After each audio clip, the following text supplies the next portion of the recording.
All right, so let's see. It's 25, 23, 21. Maybe 26 first. Give me 1 second. Yeah, 26. So that's an 18 and an 8, a 12 and a 12, and then a 10 and a 12. So you got those, Chris? 18, 12, 12, 12, 10, 8.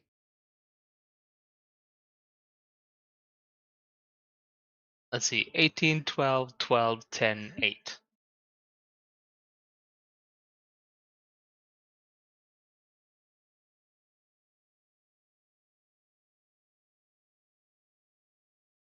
And are you creating one, Justin? Yeah, I'm about to do one.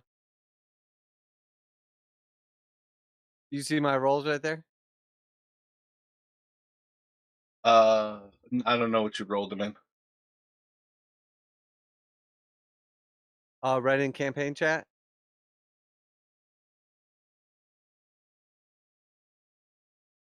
Okay, I got you. So 12, 14, 7, 17, and 9, 13.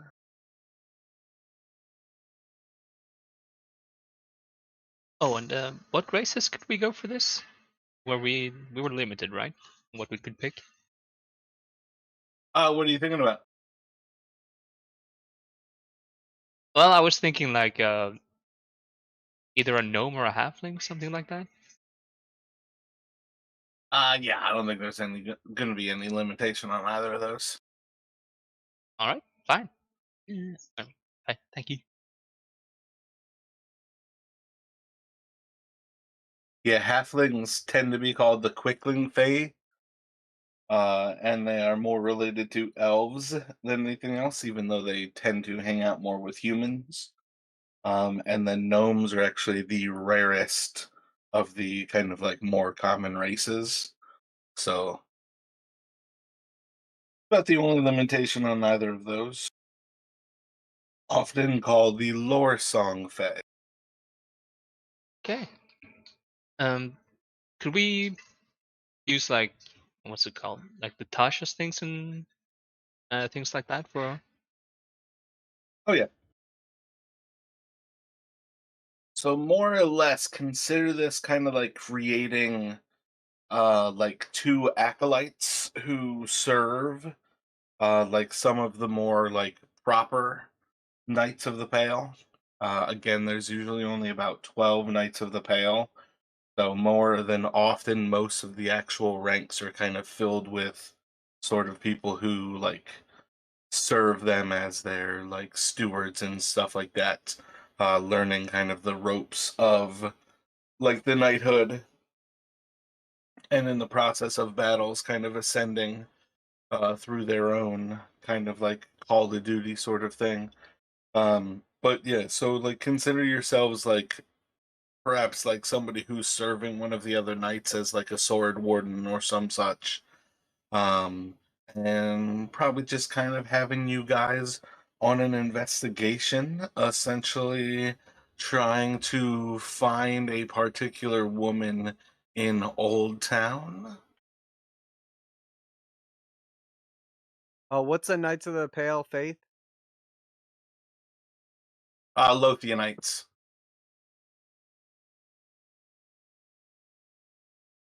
There's anything mundane at all that you want to start with, you guys are good to get that.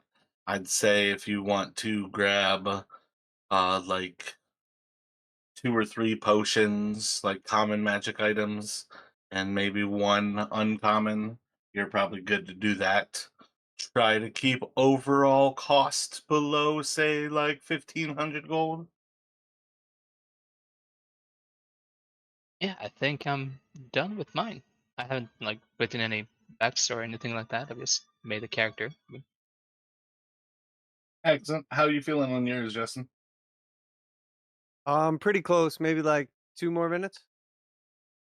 Sounds good.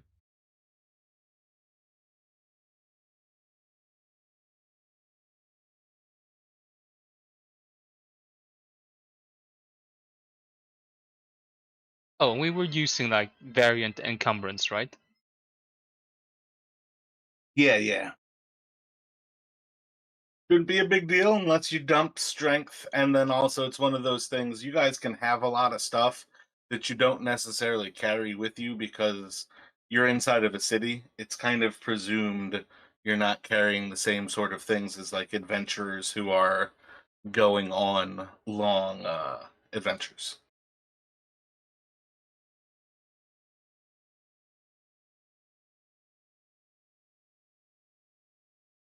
Which actually is one of the things I should make it more interesting when you guys do get sucked into like these month-long disappearing underground. And would you say for magic items, like, could I get a magic +1 sword and maybe like gauntlets of ogre power or something like that? I would say probably one magic item, like uncommon, and maybe two or three commons.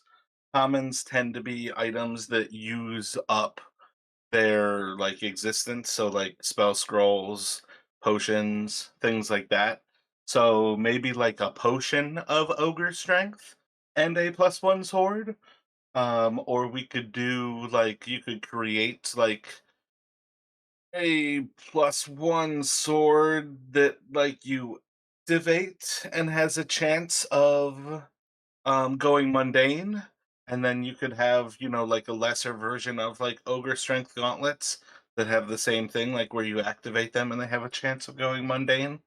Um Oh, what about like if I do a +1 sword and then could you just like generate me 2 random items?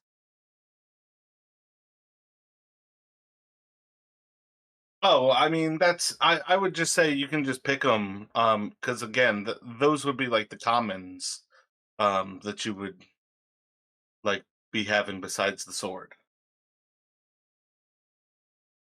You know what I mean though?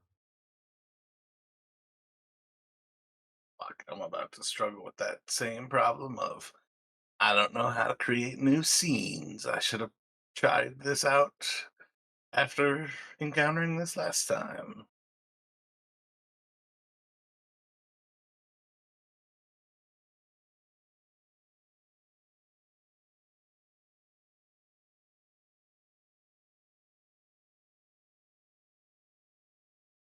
Okay, so +1 great sword, potion of hill giant strength, and a healing potion. Is that cool? Yeah, sounds good. Did you pick some magic items as well, Chris? Yeah, I think I'm just going on like a +1 flail as well, and that was basically it I had. Yeah, I mean the same idea though. You're welcome to grab like two or three potions. Um, you know, like if you want to do, I think three healing. I'm not sure. I feel like the hill giant strength is probably a solid choice for like two. But yeah, like if you wanted to grab like three potions, like healing potions, or like two more complicated potions. Yeah, I think that sounds good. If you want to make that potion, Justin, a like greater, so it's I think that's 2d4 plus 2 instead of the normal one. You know what I mean? I can't think of offhand. That sounds wrong to say it like that.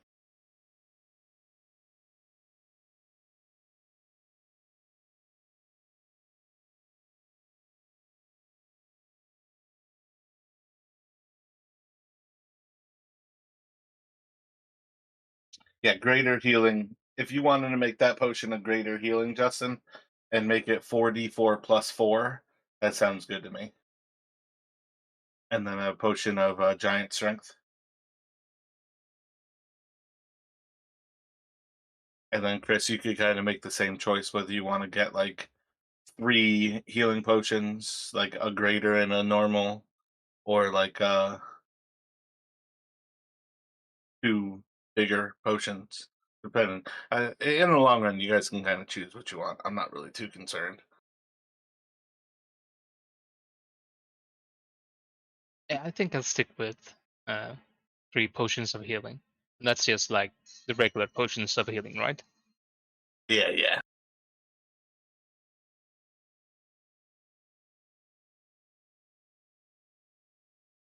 And do you two have tokens in mind for your characters?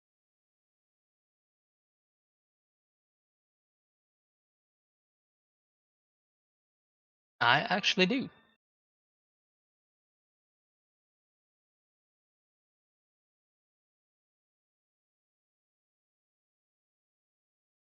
I don't know. Can you drop it on the current screen that we're on?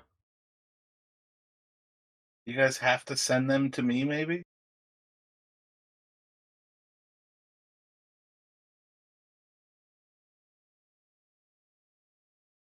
Not sure. I mean, current screen I'm on is just black, but I'm not sure there's anything there. Yeah, that's why I was saying. If you guys can drop it at all, it'll show up at least to where I can see it if you dropped it on here. Because yeah, I currently have the full Fog of War on. By the fact that it doesn't look like either of you have dropped a character on here, I would say you can't. So wait, do we have to make a token using the token thing, or do you just want us to drop an image, or what are you thinking? Oh, if you just have the image, drop it in Discord, and I'll make one for you real quick.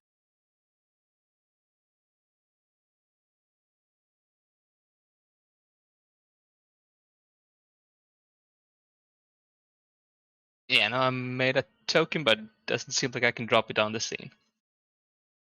Gotcha. I really can't remember if Owlbear Rodeo ever let you drop as a player.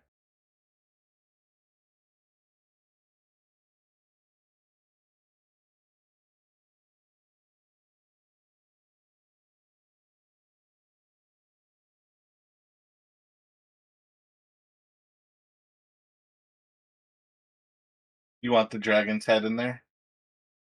Oh no, don't worry about that. Just the actual like knight.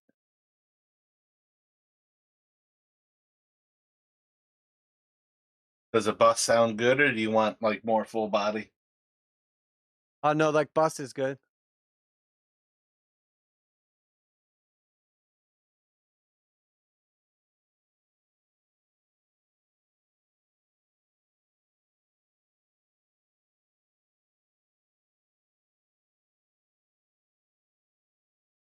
When you guys have a chance, can I have you each roll a d10? The first person to roll is going to be the tens. The second person to roll is going to be the ones. And I'll tell you what the significance of the roll is later.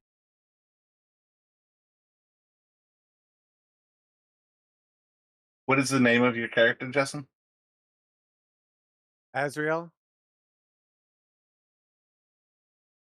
And are you ready to drop one, Chris, or have you?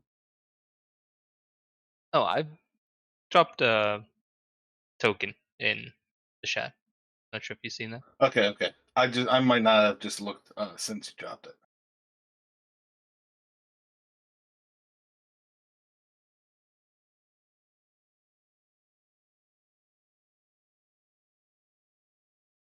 What is the name of your character, Chris? Rowan. Rowan? Yeah, like Rowan. Rowan. Great day for fishing, ain't it? Definitely.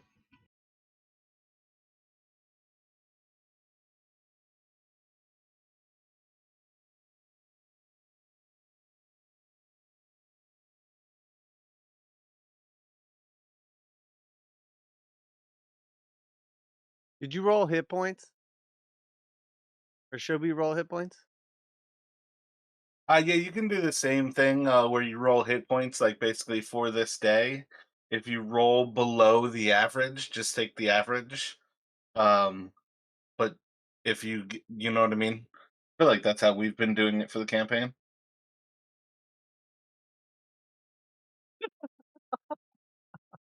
I switched from D8s to D5s and I got 2 lower.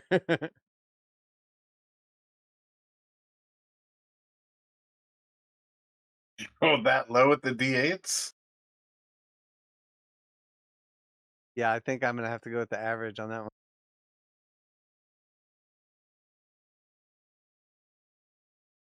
All right. Did you guys actually roll those d10s that I was saying? Yeah, I rolled 4, and I Yeah, think and mine was first. yeah, his was first, and I rolled a 2. Alrighty. Alrighty. So here's what we are going to do. You all again are investigators with the Knights of the Pale. You have been sent back to the Pythonese house with word that there have been sightings of a human female who used to be one of the workers there, one of the brothel girls, that she has been returning to this place, like flashes of light and things like in the darkness, and just kind of like basically like you're just trying to see if you can find anything about this female. For your personal notes here, as far as your investigators know, you are looking for a woman named Aeropodi, and you are hoping to find signs of her. You have been sent with two of your friends, also serving one of the Knights of the Pale. Have you guys thought, do you want to name a knight who you serve under? Do you guys want to um, serve the same knight? Have you any interest in creating a name for the knight or knights that you guys serve?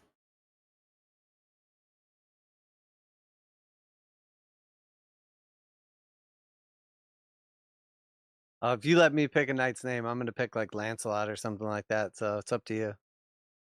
I mean, I'm fine with that.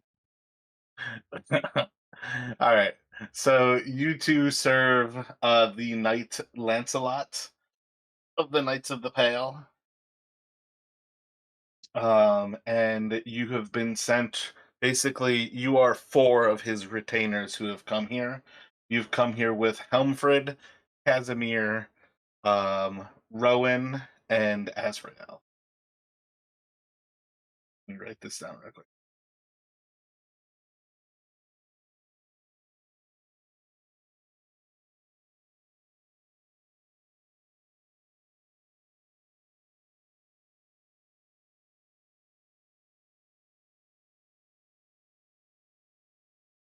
So I think I did this right. When you do the hit points, it's what you rolled plus your con modifier, right? Con modifier times your level. Exactly, yep. The con modifier times your level plus what you rolled. Okay, so I ended up rolling a 23, but I think the average comes out to 27. Does that sound What's right? what's your con modifier? Plus 10.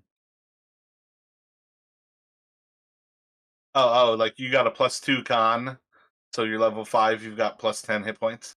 Yeah, sorry. Yeah, that's what I meant. And then Paladin is what you created. Yep, paladin, and I think it comes out to like every 2 levels it Paladins are averages to 11. D8. Is that what a paladin is? D10. D10. So yeah, I think it's 5.5. So at 5 you should be 27, 28 is the average. Okay, I rolled shitty, so I went with 27, and then I added 10, so that gave me 37 total hit points. That sound right? Hit points rounds up, so I would do 38.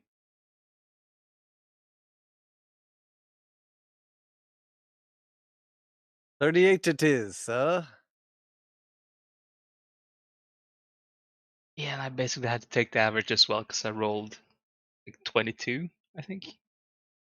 Uh, so yeah, I come out at 32 with my +5 from Constitution.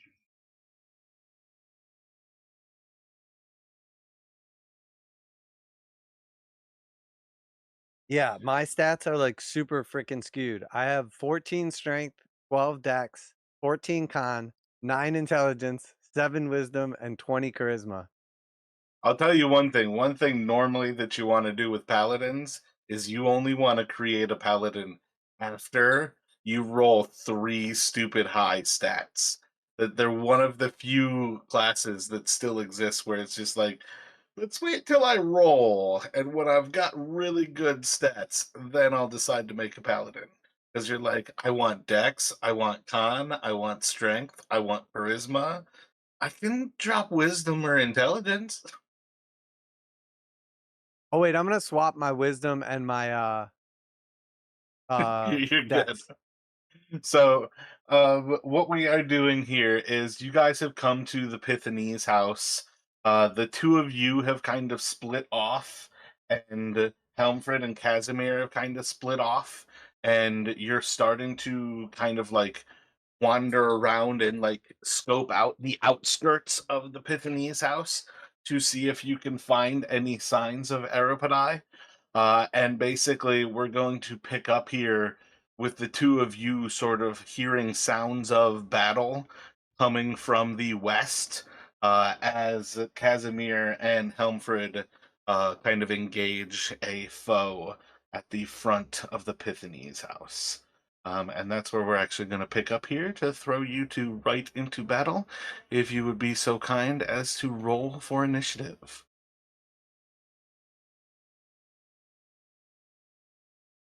Nat 20 for Rowan.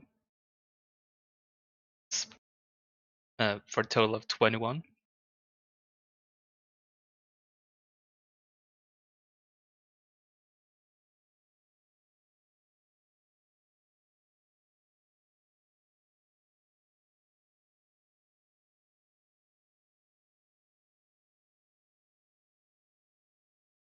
I think mine comes out to 8, maybe.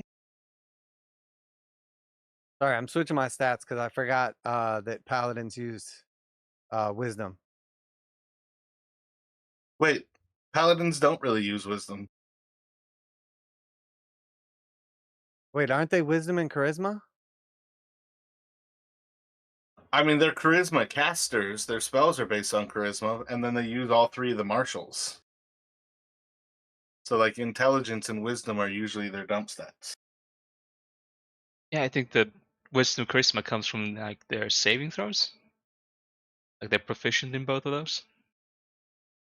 Oh, yeah, I got you. Yeah, they might have wisdom for saving throws.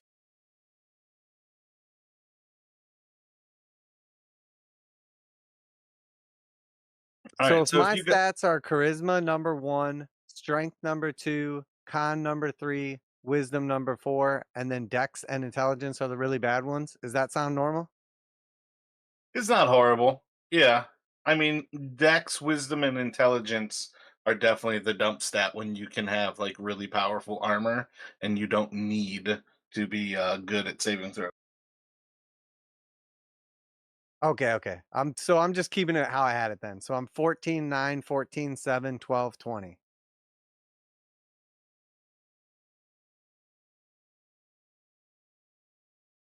I really miss my dice. I wish I went back into the barn and tried to find my dice again. Alrighty. So which one of you said you rolled an 8? I did because I'm -1. I rolled 9, but I'm -1 Gotcha. initiative. Gotcha. And then Chris said he was rolling 20. Yeah, for 21. 20s, 20s, 20s, 20s. All right. So as you guys are rounding the pit, like where the Hydra came up here, again, like I don't know if you already recognize like the outer walls of the Pythonese house for what this is. Like you can kind of see one of the turrets has sort of fallen into the pit. One of the turrets of the main entrance is like fully revealed and just over kind of the shoulders of the three who are engaged in battle here. And like that entryway, the arched entryway, is what is right at the western edge of that pit where the Hydra came up out of the ground. So that's where you guys are, is kind of like overlooking the entrance courtyard of the Pythonese house. We would have had you two kind of like a little bit back as you kind of flanked around the right to head around the right side of the building, and they were flanking around the left to kind of head around the left side of the building, where they were kind of engaged in battle. So, Chris, you are going to have initiative here as you basically kind of round about this area you are going to see one of these goat-headed rodinators is lifting Casimir up into the air, with like one hand kind of raised, and Casimir is just like floating into the air, seemingly a limp body. And then you can see Helmfrid is kind of like just being like held back at bay, with like a sword kind of already pierced through Helmfrid's chest. And that's basically what you two are rounding the like pit to then again see. We've got you guys kind of right around dusk. So let's say all four of you have like lanterns. The two of them, as they've kind of pitched into battle, have like dropped their lanterns. One of them kind of stands upright, so you've got the three of them kind of in this like silhouetted low light coming from their feet up, and another one basically broke as it fell and has caused like a little bit of like flame to kind of like spread away from the lantern.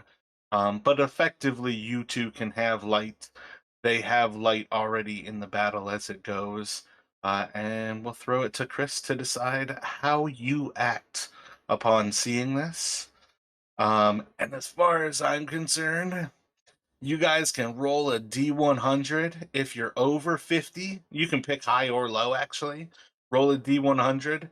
If you roll what you say is good, then you are within range that you could move your normal movement and get to the Rotinator. If you say low and then roll high, you're outside of your normal range and would have to dash or have to cast something or use a range spell. So that's how I would say choose like the distance that you're at, just essentially with a luck roll. Okay, high is good for me.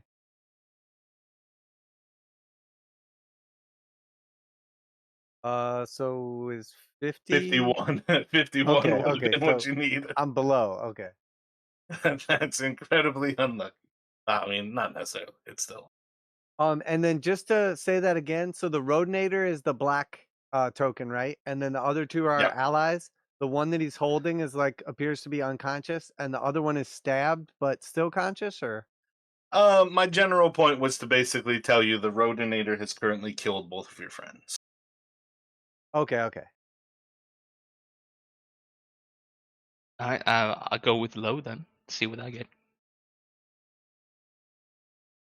13. All right, so yeah, then we've got Rowan is within range that a normal movement you can get to the Rodinator if you so chose, and it just means that Azrael is outside of that range. Yeah, I'll go with I'm being enraged. I'm gonna rush in on him. Seeing that.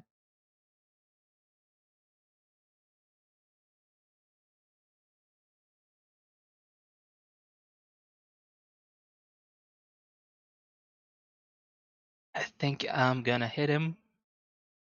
A flail.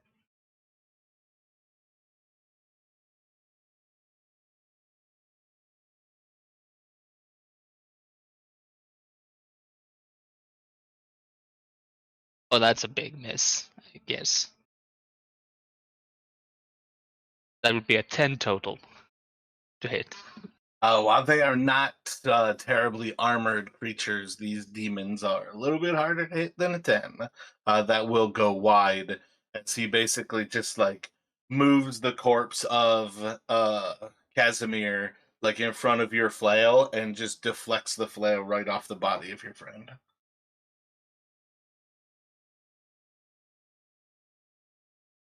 That's a better hit. That's 22 to That's a hit. solid hit.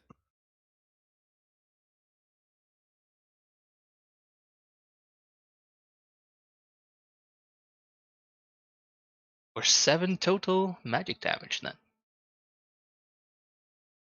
Excellent.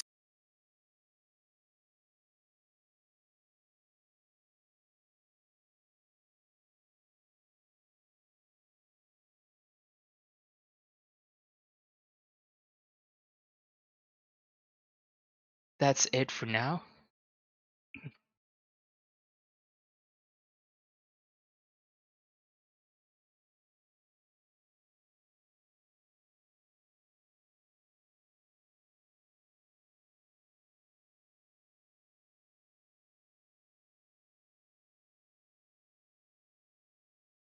All right, so it is going to kind of like rushing. Oops, I'm still on the drawing tool.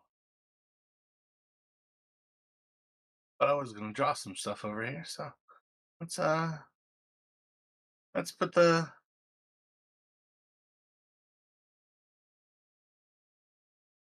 fire of the lamp that I was relatively planning on drawing over there.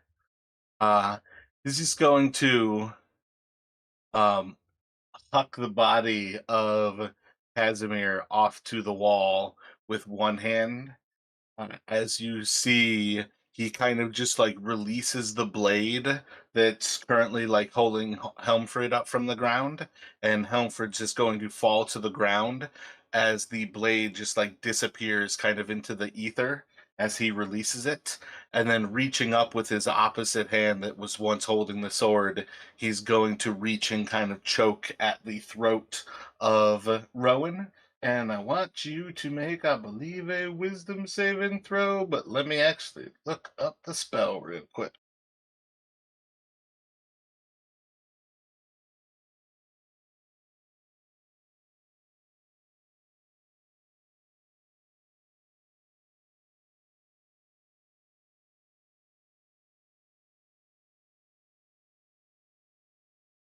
Yep, wisdom saving throw.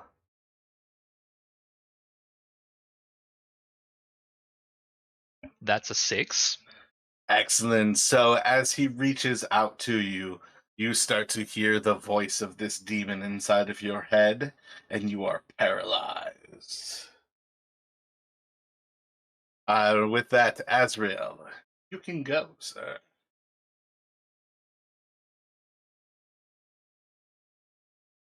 Okay, so I need to use my movement to get up close, or did that move he did put me in range? I know I was like just out.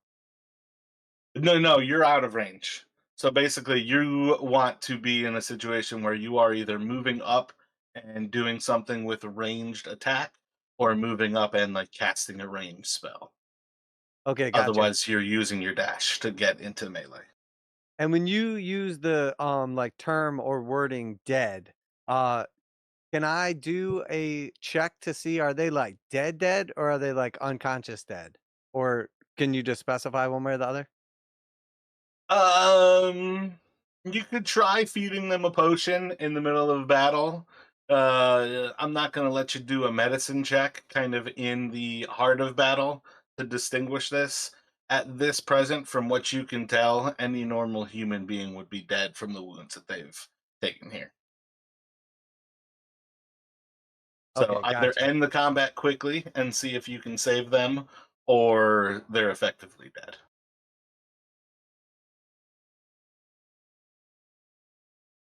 Okay, gotcha.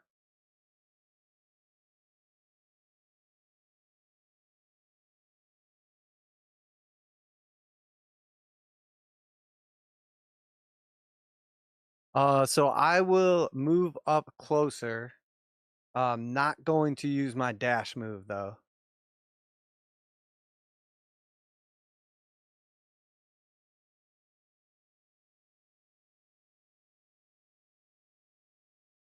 And then do I know is Chris currently paralyzed? Like can I see that right away when it happens or no?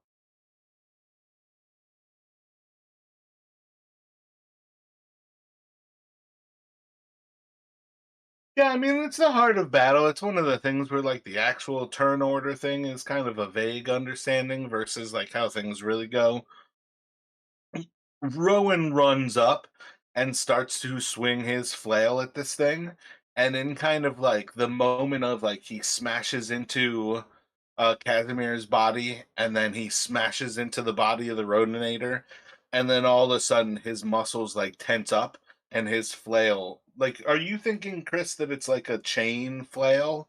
Like, so if you're not swinging it, it's like hanging down, and like, is that what you're thinking when you think flail, or is this more like a mace with like a hard flail head at the end of a shaft?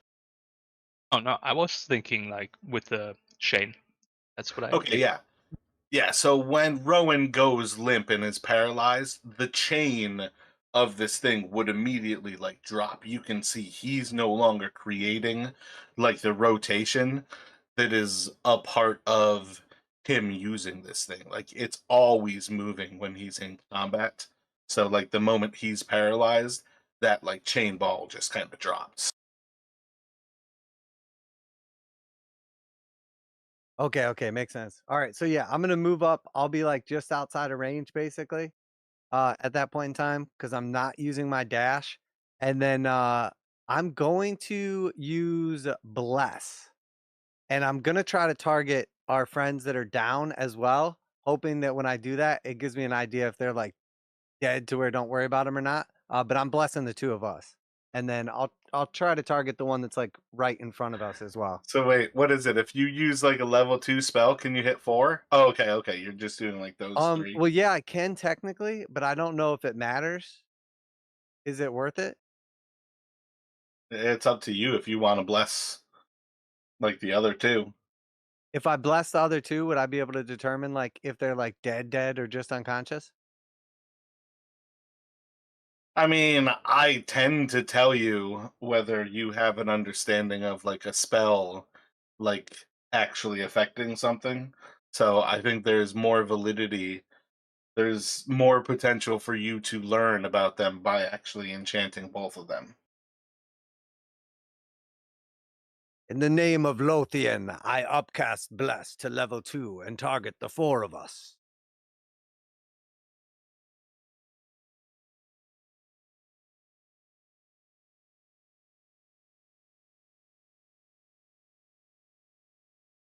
So whenever you make an attack roll or saving throw before the spell ends, the target can roll a d4 and add it to the saving throw.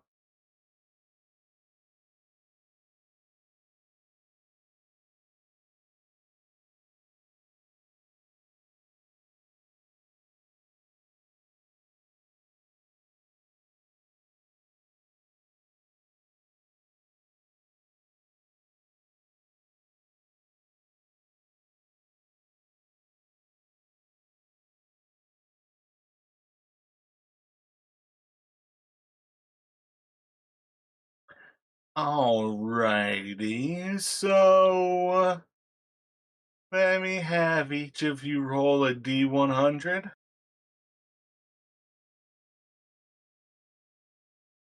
21. And 73.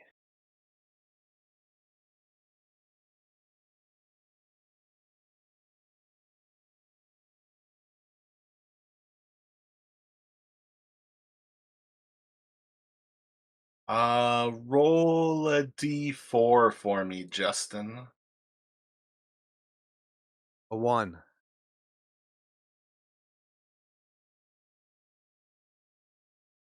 Did it matter?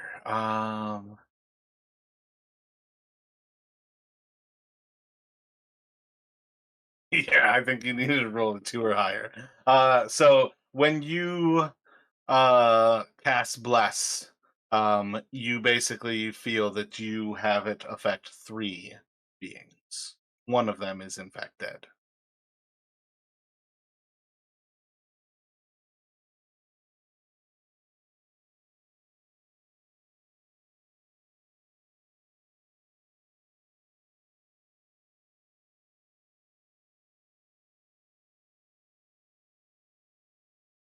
And from there, it should go back around to.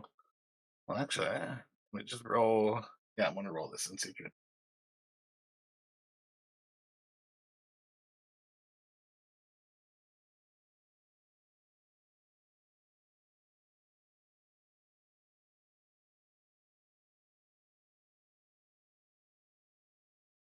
Alrighty.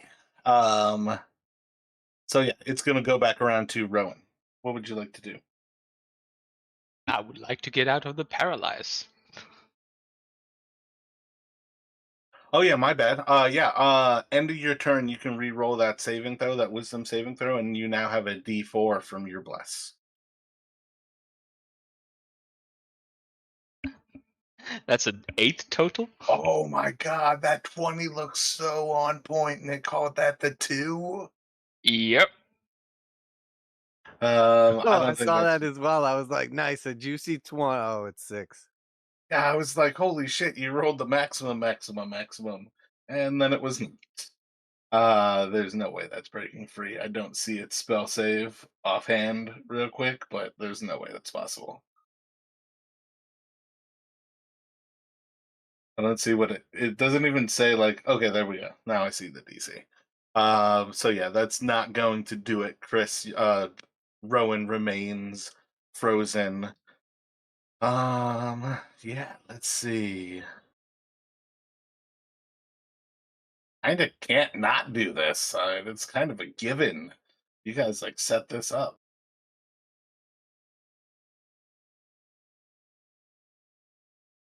Yeah, it is going to kind of like one hand holding Rowan like levitating in the air, kind of frozen.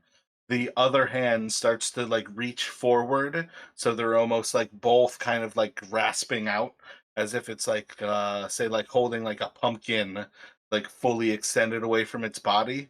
But as its right hand kind of like comes back and starts to meet that like mirror image of its left hand, the 2 points of its hands start to spark and sparks start to fly between its fingertips, and it's going to shoot out a bolt of lightning that crosses over Rowan's body and crosses over Azrael.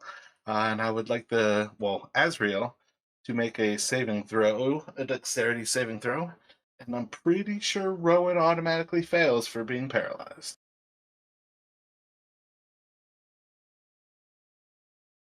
Okay, so I had inspiration. Does that carry over to this character or no? Oh yeah, you both can start with inspiration. Because I forgot to offer it to you, so you definitely have inspiration. Chris, if you didn't have inspiration, you can have it. Okay, I'm burning my inspiration for advantage.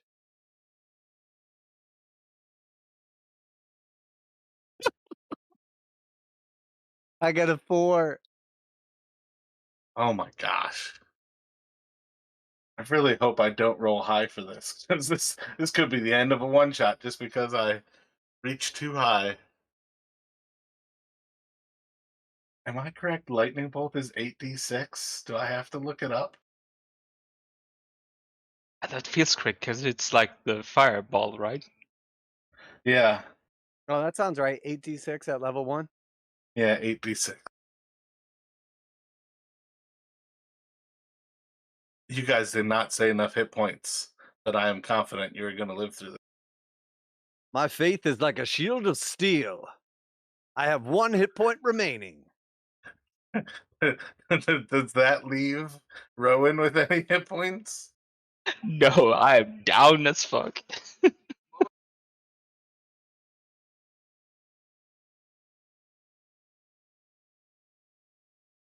Wanted this to be a juicy introduction. I didn't want it to be like downing you guys.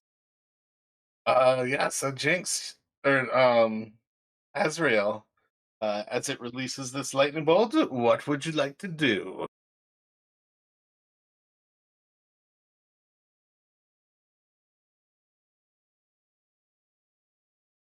Okay, so I'm going to. Sorry, it is so hard to play a new character at level 5 when I haven't played a paladin in like 3 years. Oh, you're good. Um, I didn't really point it out to you before, and this is my apologies for kind of jumping into things a little oddly. Um, but this creature from this range, as you get closer, in the darkness, you can see that this creature is indeed already bloodied. Between the wounds that the other two that dealt it, and then the smash of Rowan's flail, this creature is at least at half hit points or lower. And that was what you guys rolled for on your first like D10 each. You guys rolled it was at 42% hit points.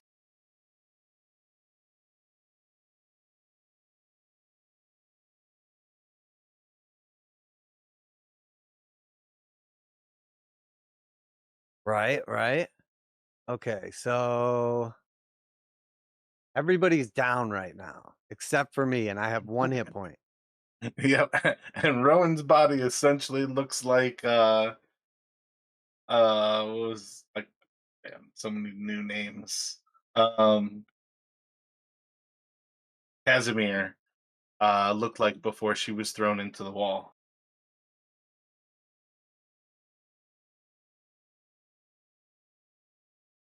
Rowan is effectively like limp being held in the air.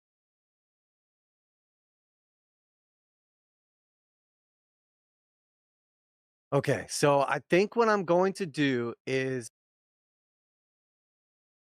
lay on hands is not a spell, But it's an isn't an action? but it is an action.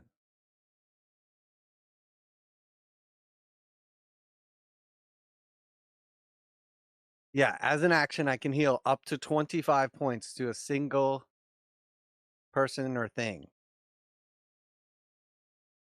But then I can do a bonus action as well.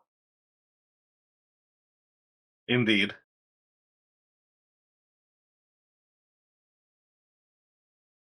So I'm going to move up the rest of the way. I'm going to get in between the goat-headed demon and one of my fallen comrades in Rowan. And then I'm going to reach down to Rowan. Reach up, Rowan's floating. I'm going to reach up to Rowan. And I'm just going to say,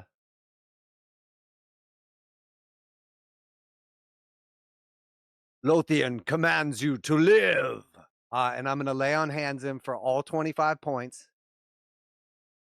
Now's not the time for napping, you lazy halfling. Wake up, you fucker. And then it's not actually a concentration spell, but I think the only other thing I can do is I'm going to bonus action sanctuary myself because I only have 1 hit point left, so I don't want him to attack me. So I will Gotcha. then cast sanctuary, and I'll look up into the sky, and I'm just gonna say, Lothian, protect your servant. So if you want to attack me, you have to make a wisdom saving throw. And on a failed save, you must pick a new target.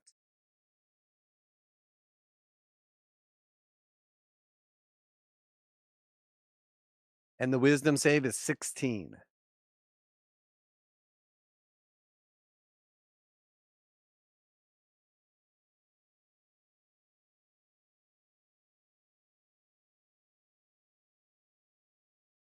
I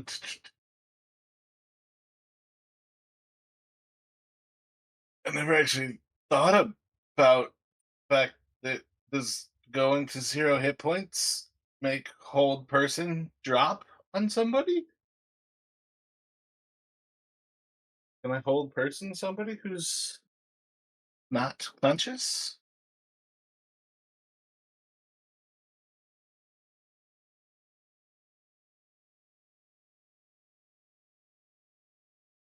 I would think that as long as they're not dead, that you would have the option to continue holding it on them.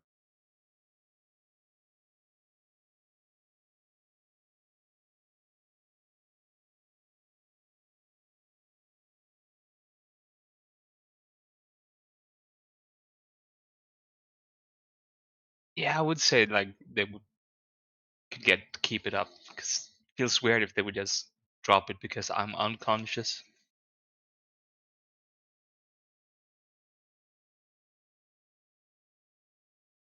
Yeah, I kind of think the same thing.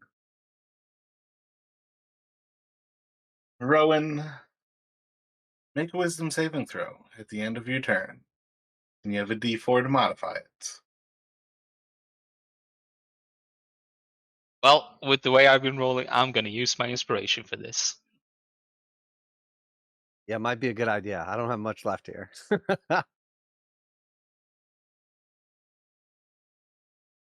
That's a 21. That'll do. But it is the end of your turn. So it is going to go to the Rodinator. And you sanctuaried. Yeah, I think it's going to.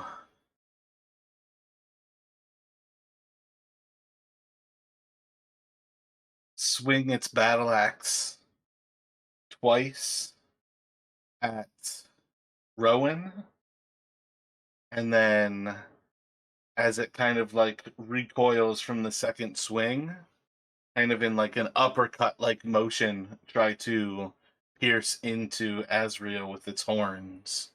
So we're gonna do the first attack on Rowan.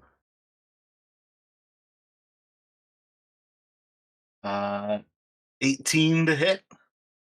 That hits. It's gonna do a sizable amount of damage because this creature is a brute. And it's gonna not do a sizable amount of damage because it's a wussy. It's gonna hit you for 4 slashing damage. Why is a battle axe called piercing? It's gonna hit you for 4 slashing damage as the axe smashes into your armor.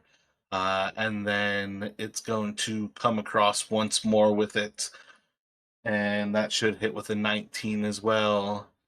And 10, 14. Total of 18 is not 25, so Rowan will remain standing. And then it's going to bring its horns up and into Azrael with a 20 to hit. Could be good there. If you're able to target me, you have to see if you can target me Oh, yeah, first. my bad. Wisdom. I should have rolled the wisdom first. And let's go. I think. So you must select a Oh. new target or waste your attack. Yeah, so it'll basically run those horns into Rowan instead. And this is gonna be for 8, 12 damage. So I think Rowan goes unconscious again.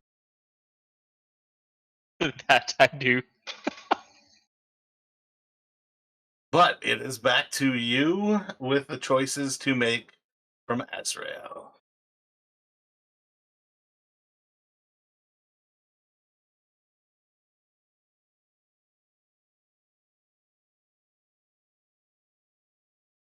Man, I have no idea. Like the action economy is just not working here. I mean, here's one of the things that I'll remind you, and I could have reminded you potentially before. You don't out heal damage in this game. The way to out heal damage in 5th edition is to kill something. Dealing damage is how you beat damage. Oh yeah, I get it. I get it. Trust me. I just don't know, like not having anyone else conscious and me having 1 hit point, it's like pretty big gamble.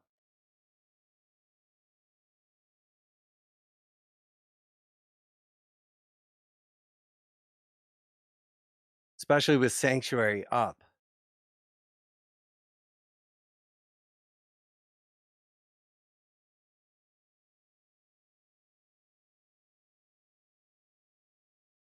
Did you take any healing spells?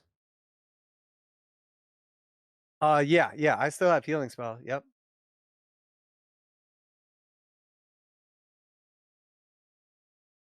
Yeah, so I mean, you could cast a healing spell and then you could chug a healing potion and see if that works.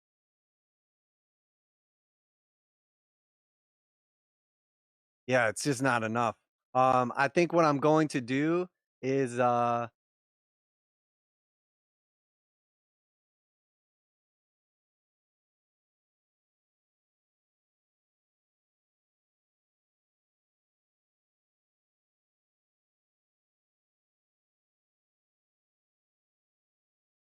man, I'm gonna take a chance on this one.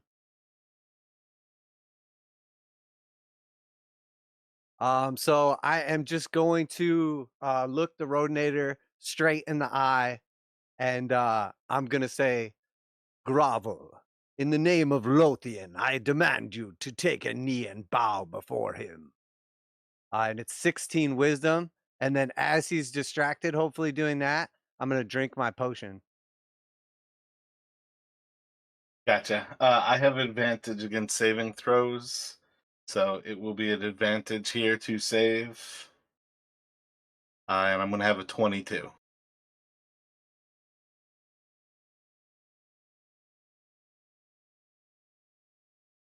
So you just hear as it asks you to grovel before Lothian, just this like cackle of madness. Oh wait, goats like bay. That's why people hate goats anyways. So it's almost like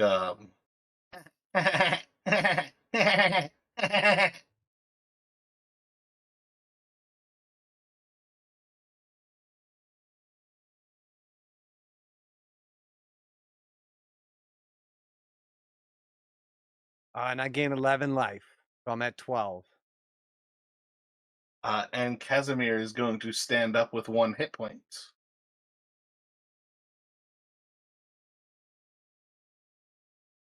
That's what I'm talking So, about. Chris, you've been somewhat out of things here. So I'm about to give you control of Casimir. And gonna make Casimir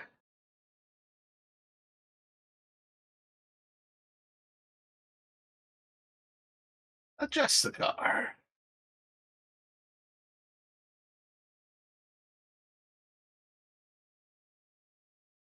Cavalier. Yeah, let's go Cavalier.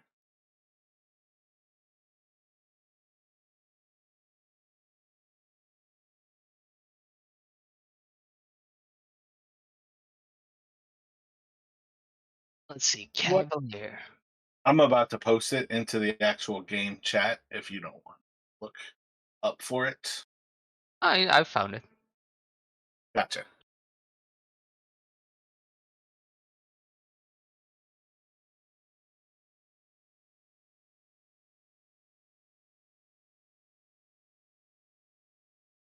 Yeah, I think they're gonna do their Radiant Lance. That's signature attack and then extra 2d8 Radiant.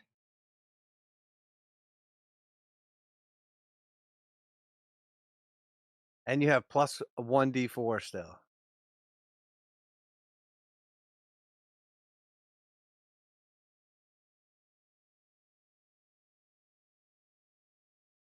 That will hit.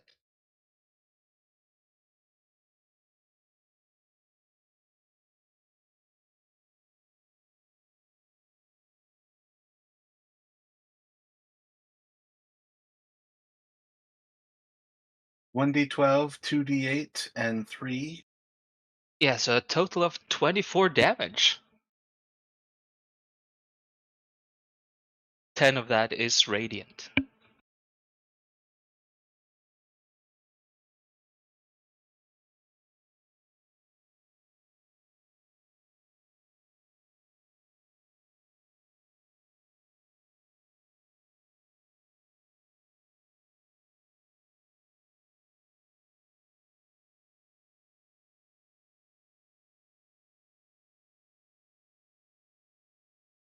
Alrighty. You will see like the strike doesn't deal as much damage as Casimir would hope, kind of coming at this creature from behind with a bit of a surprise attack here. But the actual radiance kind of like burning down and through this creature, like burns away active amounts of flesh. This thing is resistant to some sorts of attacks, and it's definitely normally susceptible to radiant damage. That one.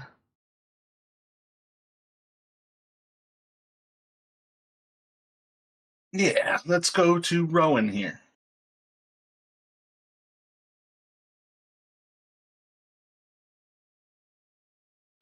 It's starting great for Rowan.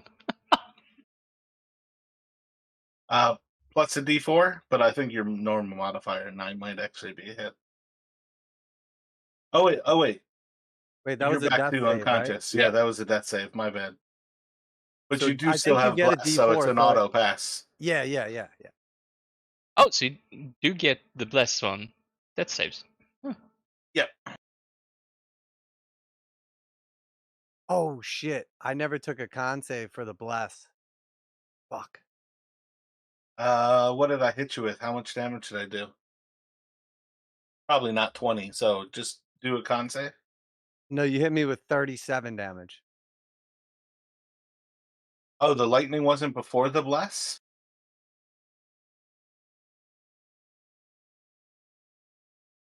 No, but I passed it, I think. Oh wait, yeah, I think I passed it, The right? li- I 37? its turn is before you. The first thing I did was bless us. Then you lightning Okay, bolted okay. me.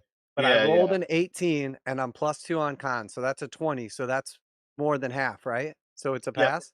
Okay. Woo! Damn, barely. Sorry, that just occurred to me. I could have not said anything, but I Oh yeah, no wanted worries. to be I like the dice not lying. I promise I wanted you to pass, Chris. It just randomly occurred to me. Yeah, it's good. You say dice don't lie.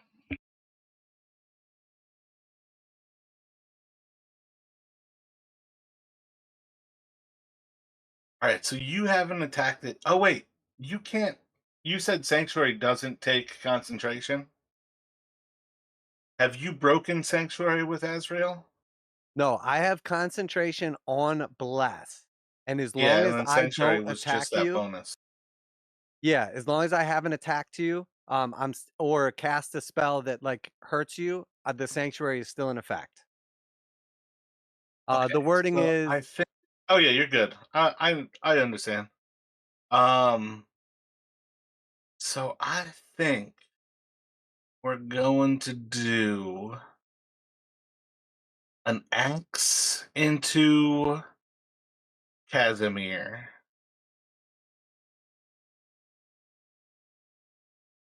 an axe into Azrael, and then oh the no, you can horns. definitely attack me regular because I cast a spell that affects an enemy, even though you resisted it.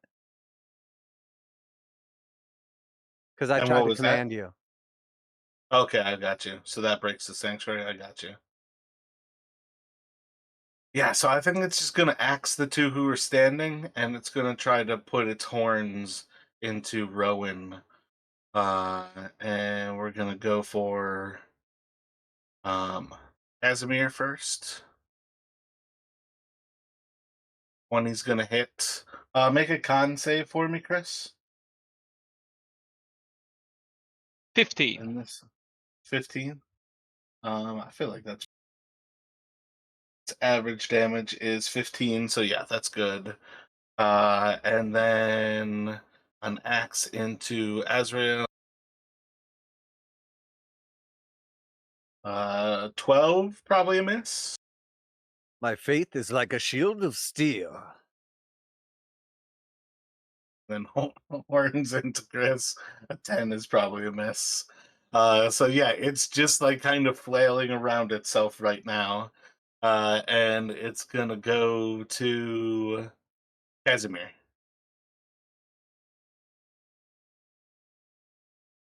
Oh no, shouldn't it go to me?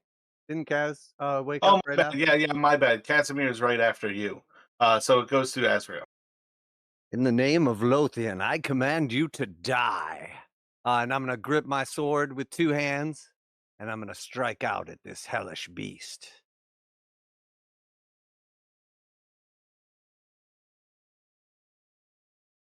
I don't believe it can live from this, and I don't even know what your damage is. Oh, you don't think it can live from this? Oh, you just wait.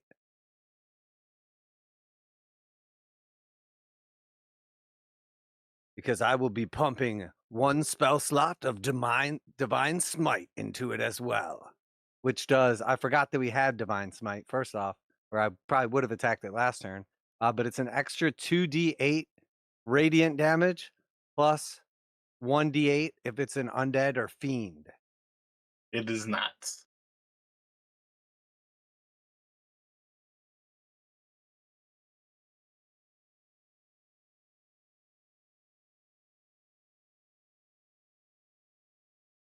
So it is 21 magical damage, and 8 of it is radiant. So after Chris hit it, it had 28 hit points. Casimir could have been super close to killing it if Casimir had a magical weapon. But you definitely kill it here as you cut down into it and bring down the radiance of Lothian. How do you kill this Rodinator?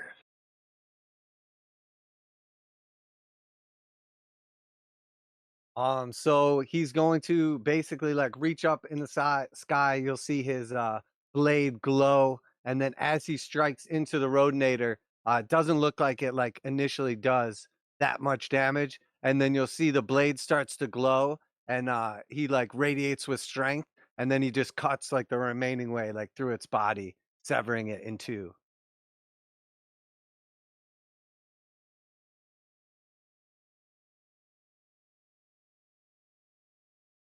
So as the body is cut into two and the flesh burned with divine radiance, the skull, the body, the arms, all the appendages like burn away just into an ash that kind of floats away on like a dull wind before it just disappears into nothingness.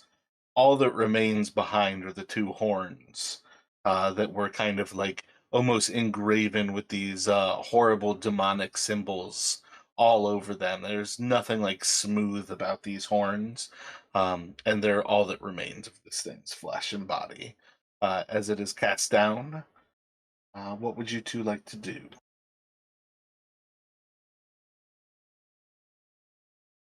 So is Chris still unconscious right now, with Rowan? Is indeed. So I will look over at Casimir, and I'll say,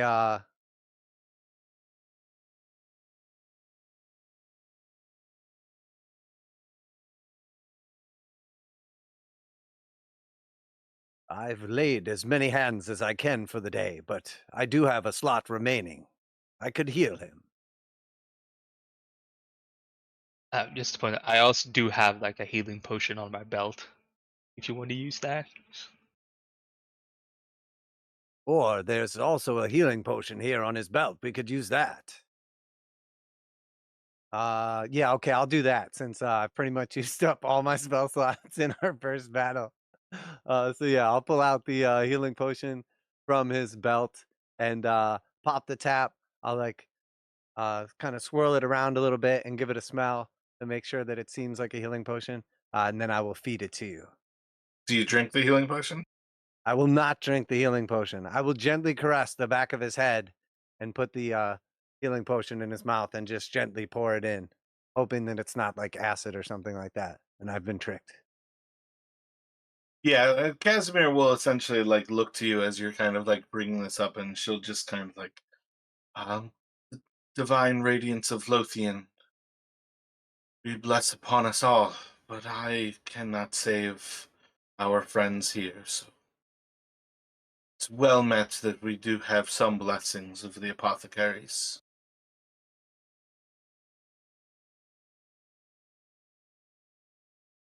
Is there any hope for our fallen comrade, or has it been too long?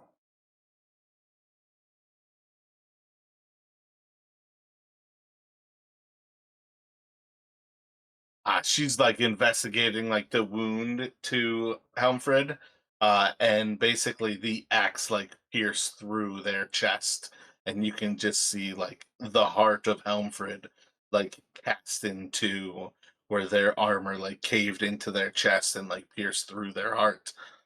They are fully expired.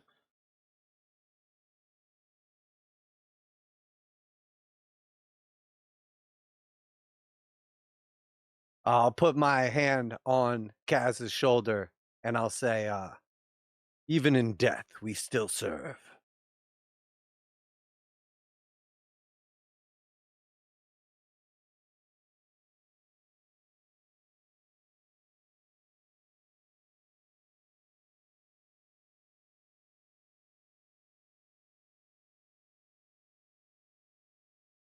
The light of Lothian guides us all. Helmfred was staunch in their understanding of our purposes here. The barbarians, the demons, this monstrosity, there are greater things than all of us. So, and she kind of like is just sort of like looking over her own hand, kind of still recognizing a little bit of the magic of your bless. Your own cares and concerns for me are not missed. Thank you, Azrael. No need to thank me. You would not have seen it, but I was hanging on by a thread. The lightning bolt nearly fell us all. This was divine intervention.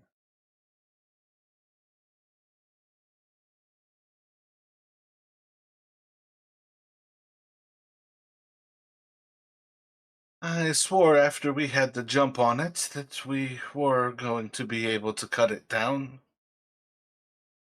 We didn't give proper credence to its ability to hold us in our own tracks. And it was a mistake that nearly cost us both everything.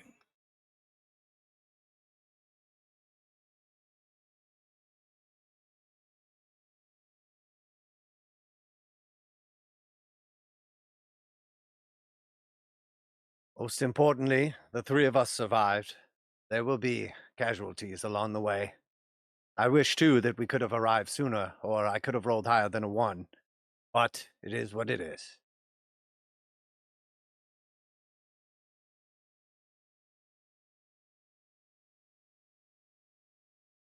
How you doing, Rowan? You're awfully quiet since the close call. Did you see something?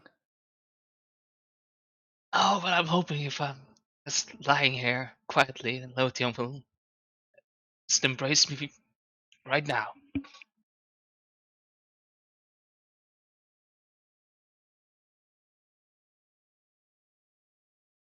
Not lie there too long, or he may embrace you with the warm embrace of death. Get up, my friend. You're fine. All right, all right. I'm getting up. Oh,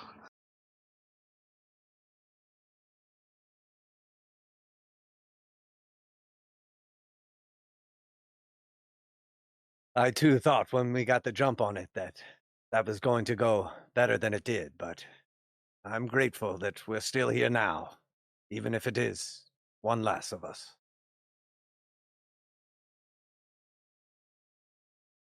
What was this foul beast up to?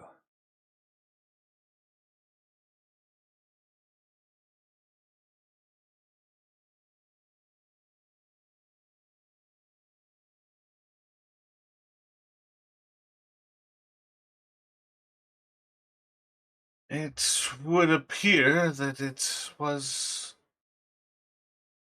trying to scare us or frighten us from this place. Seemed as if it was speaking to each of us, and I don't believe it expected us to swarm onto it. And yet at the same time, it still froze each of us. Perhaps it wanted us where we were. It's hard to say. But perhaps Aeropodai was here after all and summoned this creature. Perhaps this creature is protecting this place for a reason.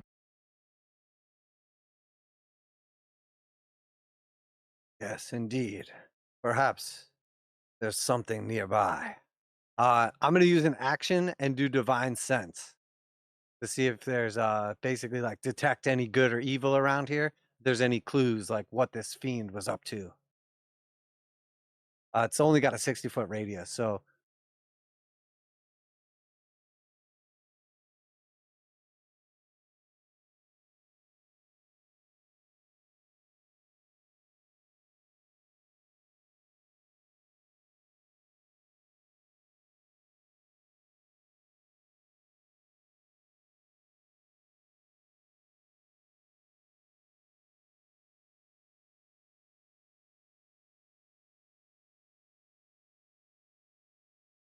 So that lets you know that there is a fiend, celestial, demon, or devil. No, celestial fiend or undead, and it is blocked by total cover.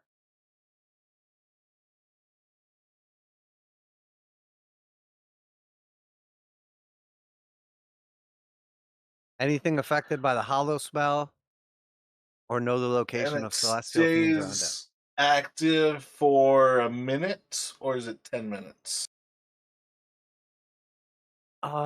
It seems like it's just like a one-time thing, and then I can just do it multiple times. Because it says as an action you detect good and evil until the end of your next turn. Gotcha.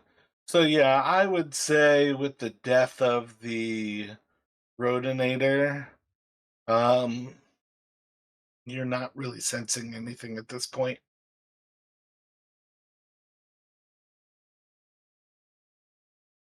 So maybe like I'll use a little bit of movement and just kind of like peek over here to see if like there's anything around this corner like ready to ambush us or anything like that.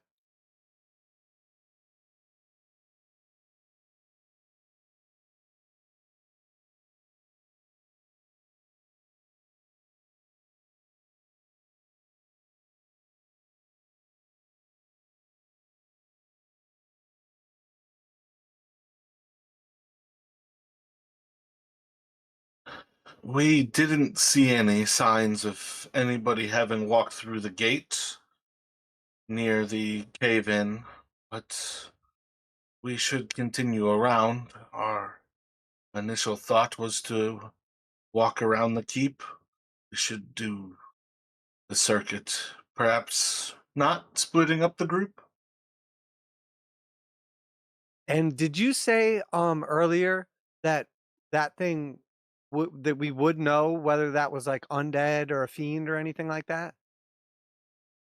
Specifically speaking, like meta knowledge, Rodinators are not evil. Or not undead, they are not fiends. They are monstrosities. Okay, okay, cool.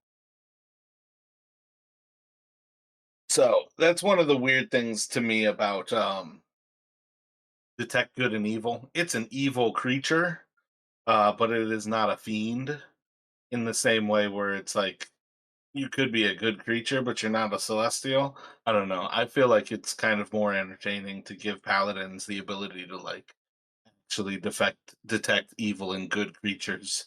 Like you're hanging out with your friends and you ping it and you're just like, oh, holy shit, you're actually evil. Never actually realized that, but now it kind of makes more sense with all the things you do.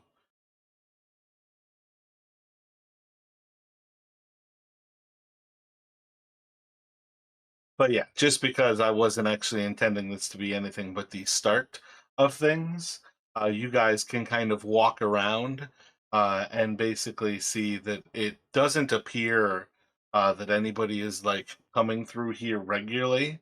But at that back entrance where there was the old uh, patio is kind of a balcony. There we go. The old balcony, like on the third level. You can see that there's a rope like hanging out of the balcony area. You guys could go in there and kind of see if you wanted to.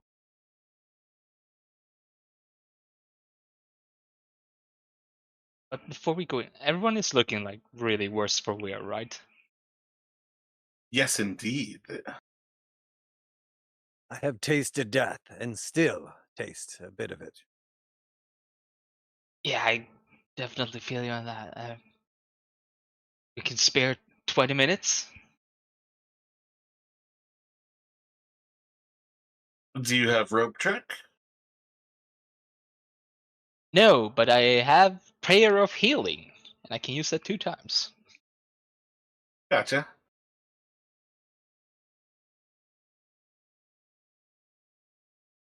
So that's if we can get it off 2 times, it's 48 plus my um, spell casting modifier twice, so 48 plus 8, basically. Does anybody have survival or I don't actually have my GM screen saved like up in front of me to look at some skills. But does anybody have survival?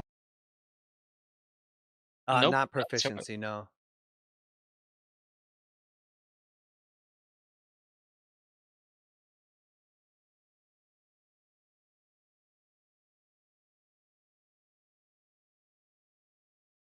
Gotcha. So yeah, where would you want to take some time to cast Prayer of Healing?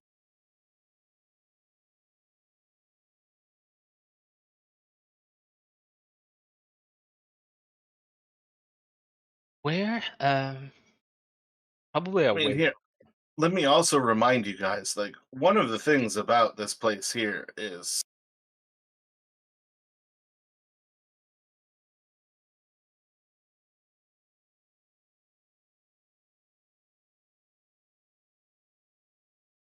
I remember how to switch maps. One of the things about this place here is Blade Chapel is 39 in the northwest, and the Pythonese house is circled with that orange square immediately to the north of Blade Chapel. If you guys feel like you are in danger, you can go back to Blade Chapel with all of about 30 seconds of walking time.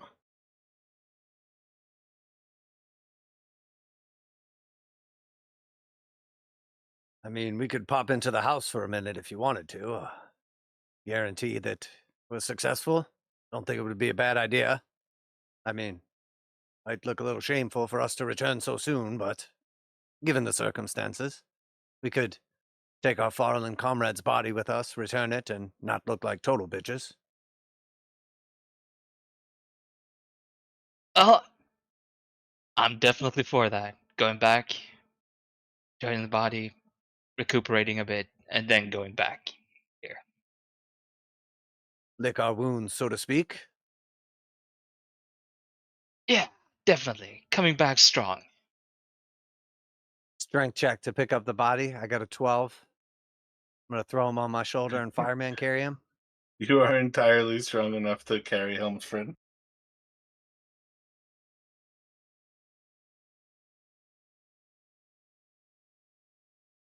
Yeah, so I say we go that route. I have 12 hit points currently, so.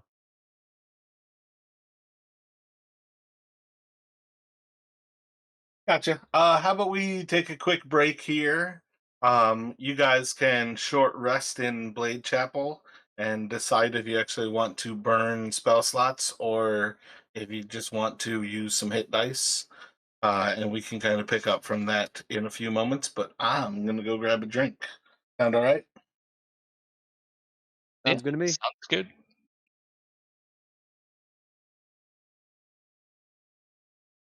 All right, I'm back whenever.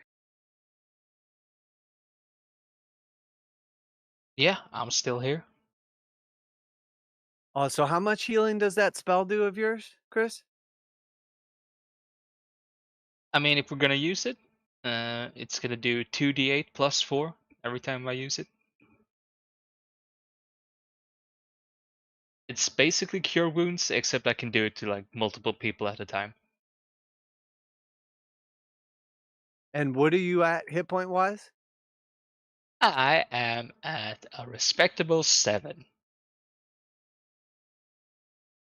All right, so if I want to heal back 26 hit points and we have 5 D10s on average, that should give us somewhere around 11 per 2. So I could probably get away with just my hit dice.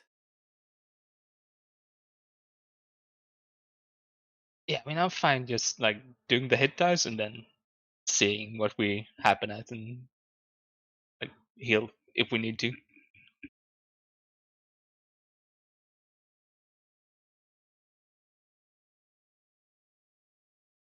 Oh, and not like I still have all 25 of my lay on hands pool still. Yeah, I should only give you 24, but we were in desperate need, so I went all in. Yeah, no, definitely. That went a lot poorer than I thought it would go immediately. Dude, it went south so fast. I thought you guys were going to attack that thing twice and kill it.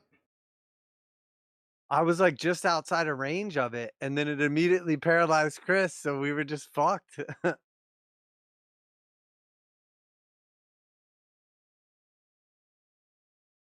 Wow, and it's one of the creatures, like, I didn't hold anything back either.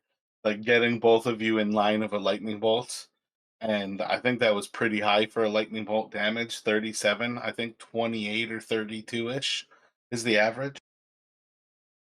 I mean, the dice never lie because I literally used advantage and rolled a 1 and a 5 with -1. So it was like meant for me to fail. And then you rolled 37. And remember at the beginning of the session, I said that'll give me 37 hit points. And you said hit points are rounded up. So take 38. So literally the only reason I even had that extra hit point was because of you. Yeah, that's definitely craziness. Yeah, it's hilarious. But I mean, that's like the narrative of like the whole channel name and everything. The dice never lie. Like it's so much more dramatic if it's literally all but one hit point.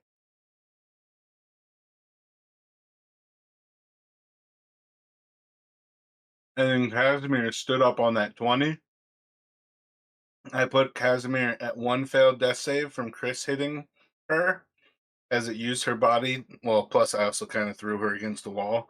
So I figured that was a solid, like, one death save between those two things, because technically it can't actually block somebody when it's levitating a body, but it felt very Darth Vader, and I was really enjoying that vibe.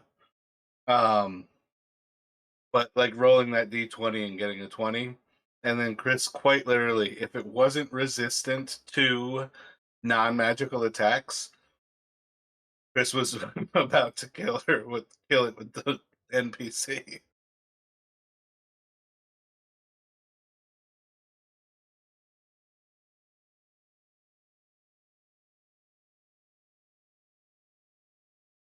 All right, I used 4 hit dice and I'm up to 37 now.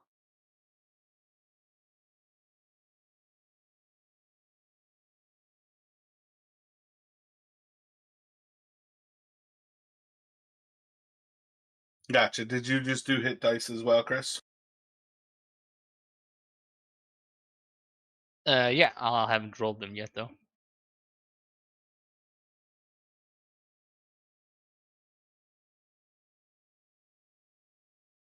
$28, not bad.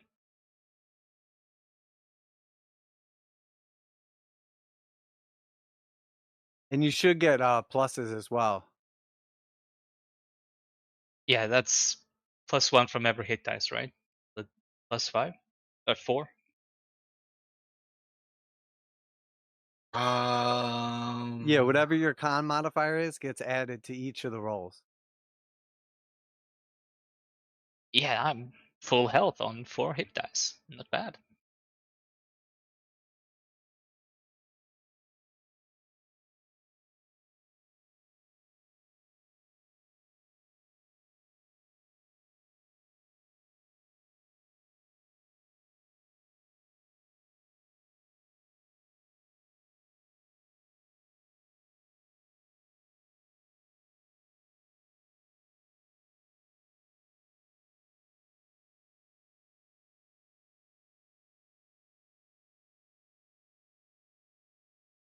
alrighty.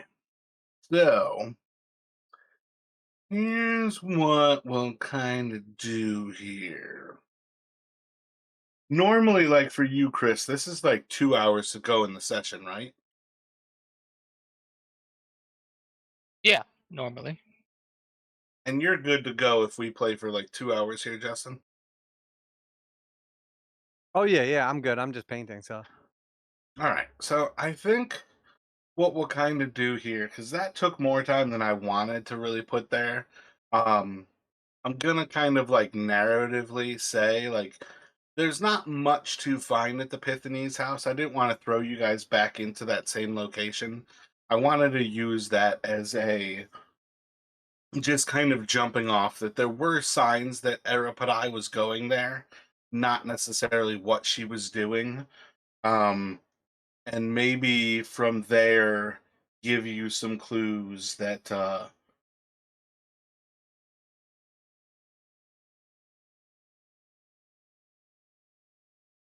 let's see.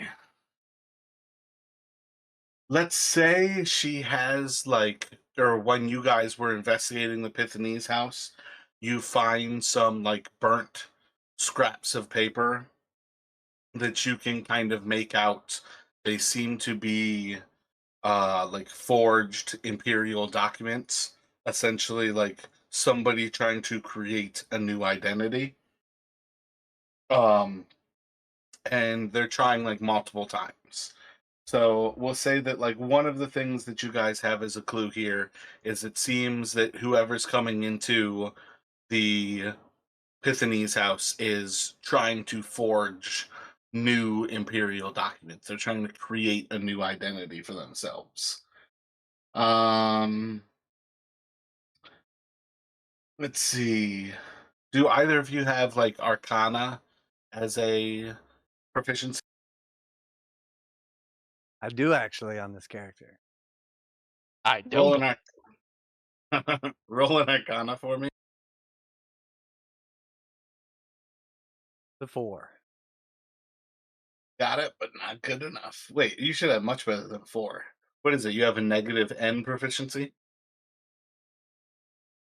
Yeah, that sounds right because I'm proficient, but I still only have a +1. Gotcha. So yeah, you don't necessarily pick up enough there. Um,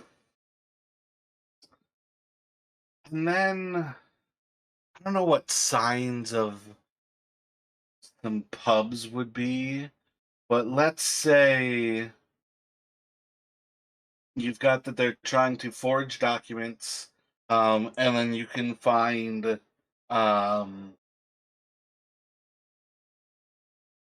let's say just scribbled onto some of the burnt documents, you start to find like the address of the Pointy Hat, which is location 46. It's off Vach Row on the east side of the map.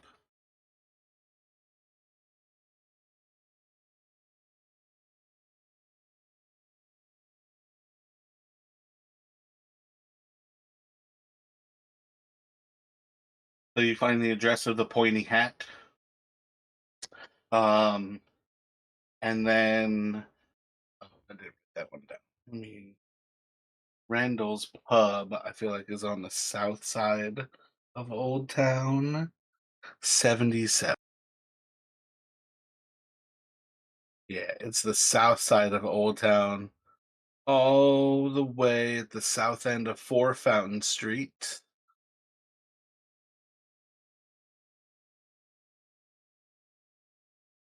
So you two see those locations? Yes, sir. Yep. Gotcha. So let's say, you're finding like 5 or 6 different forged documents, all of them burnt to different levels, um, with various levels of like, you see one that says like pointy uh ha, and then like the location of Vach Row, like where the pointy hat would be.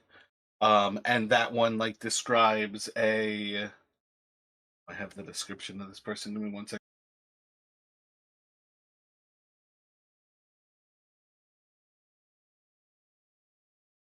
Um, like a small woman with lavender skin. Um, and basically that you can kind of like take off like there's this lavender skinned tiefling who is going to these different places trying to get different forgers to create forged documents that she feels comfortable enough using. And she's burned some of these documents probably because she doesn't feel comfortable enough using. Can I have either of you make any like intelligence that you have proficiency, or a wisdom that you have proficiency in? or really just like intelligence or wisdom, and then with your proficiency. How about that? Let me get a wisdom or intelligence, your choice with proficiency. I'm gonna take some inspiration off that, and I have a 5 on insight. I have a little bit better with an 8 on intelligence with proficiency.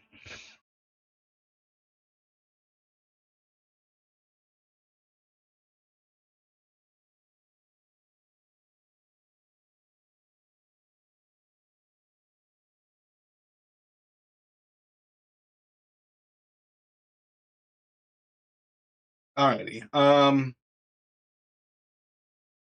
So gonna say those rolls aren't quite enough where I'm just gonna give you the location.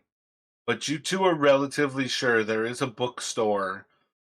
You wanna say in the southern half or so of Old Town, but there's definitely a bookstore in Old Town where the proprietor's name is a part of the bookstore, and you swear you've heard some of the other Knights of the Pale talking about it, that they are a known forger.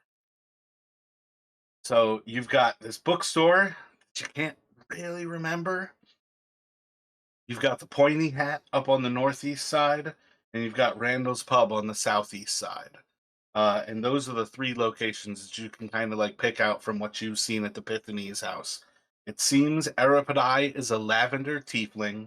It seems she is trying to create a new identity, and she's burned a bunch of papers that seem to have not been good enough forgeries. You guys could ask Knights of the Pale, but it's just going to make you look bad if you have to ask, because this is like day one the Knights of the Pale know about this forger.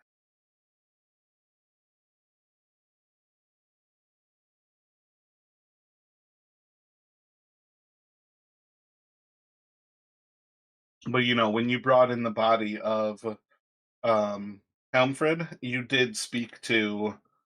Give me one.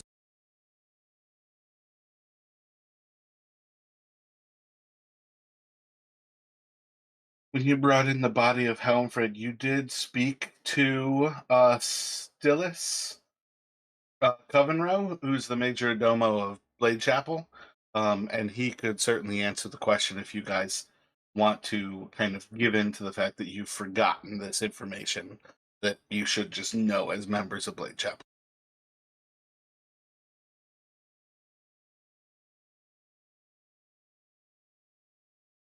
We could speak with him, tails between our legs, or put in some legwork and investigate on foot. And this would be essentially you guys are like back at um the Epiphany's house at this point. So it's like we go back to Blade Chapel and speak to him, or you go like check out one of those other two leads at this point. Yeah, I'd rather not go back to the chapel right now. We should probably check out the other leads.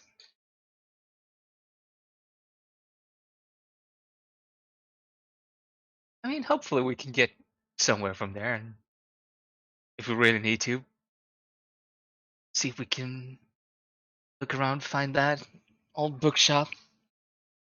Maybe someone who knows it. I agree. A little legwork never hurt anyone. I mean, only you people say that because you have longer legs. Just means you have to take more steps, that's all.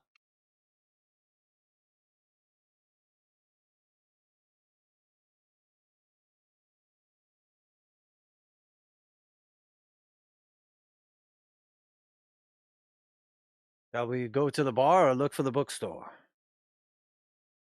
Wasn't the pointy hat closest that we know of at least?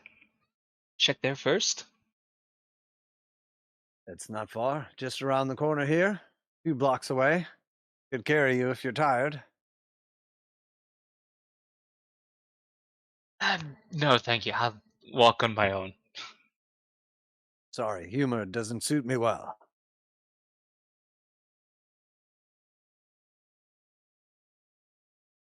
It was supposed to be a joke. Okay. I still think I'd rather walk, though. I'd rather you walk as well. Then let's get to it. Let's.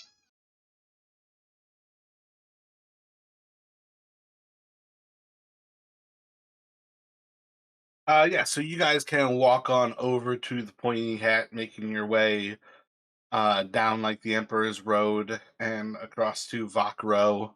It's a pretty seamless walk. Probably takes like 15 or so minutes at this time of night.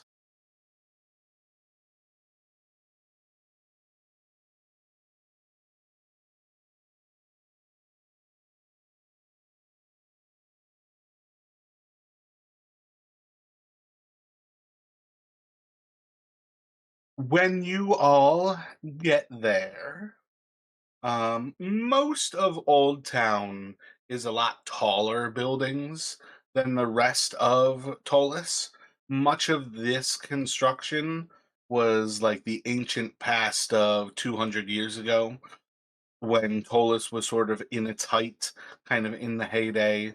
There was a lot more construction that was built to show off sort of the wealth and kind of like pomp of the city, and it's kind of held up over the time because this is much better construction. This is like a lot of things are done out of like monolithic stone instead of where some of the rest of the city is, super flammable because it's made out of wood. Old Town just has a lot more like a lasting kind of like life to it. So when you come down this area, these are like old stone barracks and like storehouses that have been converted into like modern living spaces, and you just kind of see this one area where it's a pretty kind of like dark random area of the city, and then there's just like a uh wide open doorway, kind of like a sliding door that would like slide up to reveal just a big entry to this place, not like a door that you open or close. They open or close it whether the business is open or closed. So when you guys are walking up Vok Row, you eventually start to actually hear not necessarily like loud noises of getting near the Pointy Hat, but when you start to approach the place, you do hear the activity of people inside. There's like the soft playing of like a dulcimer, like a kind of like a, I don't think that's like a guitar kind of thing, like a sitar almost. Just kind of like rhythmically kind of playing in the background of all these voices. Probably about 15 or 20 people inside of the pub as you guys like round the way into it. And you can basically see I have, I'm gonna drop him into Discord. The kind of proprietor is behind the bar, kind of slinging drinks for people.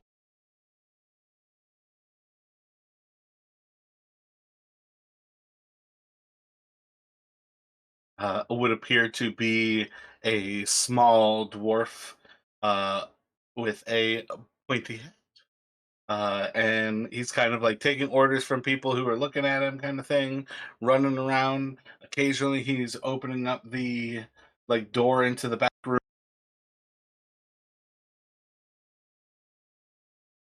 and you hear him call for Helena to come out with some more glasses. But otherwise, seems to be just kind of helping people behind the door. Seems to be relatively busy. Probably about, I think I don't know if I said it, but say about 20 or so people inside of the pub at this point, and it's pretty well full. As you guys kind of like round the corner and start to see these things. When you do walk in, though, the din of noise gets quieter.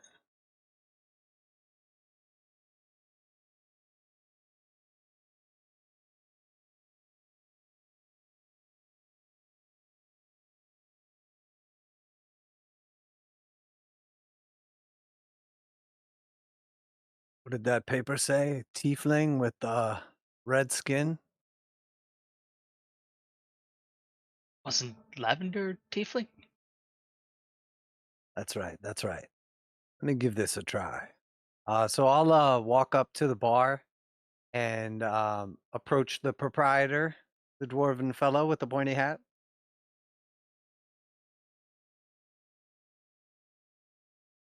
Welcome to the Pointy Hat. How can I help you? What do you care for? I'll look like over my shoulder, both directions, and then in dwarvish, I'll say to him, "Looking for an acquaintance of ours, tiefling with lavender skin, goes by many names."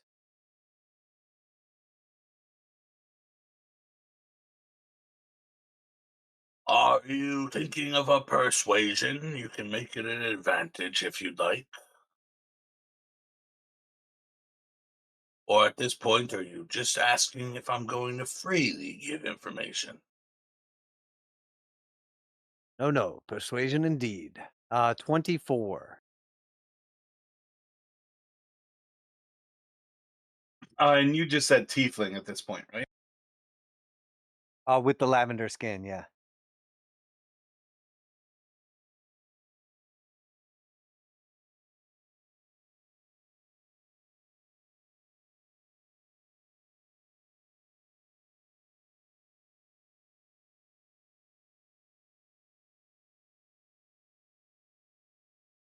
Don't see.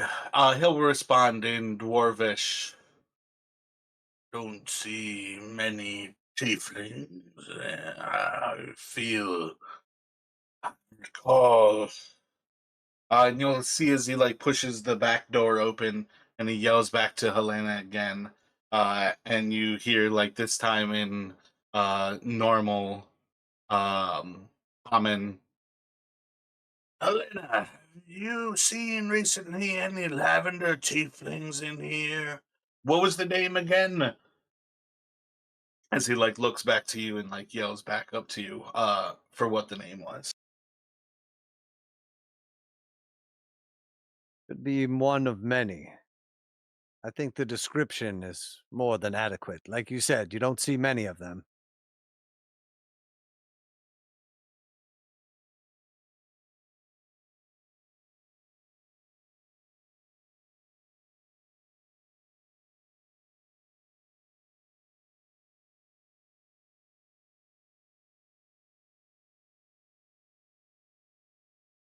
We didn't actually get a name, did we? You guys vaguely know you're looking for Arapadi. Oh, my bad. Okay, yeah, yeah, I will say that. I totally forgot that we got a name. I was thinking we just got the description.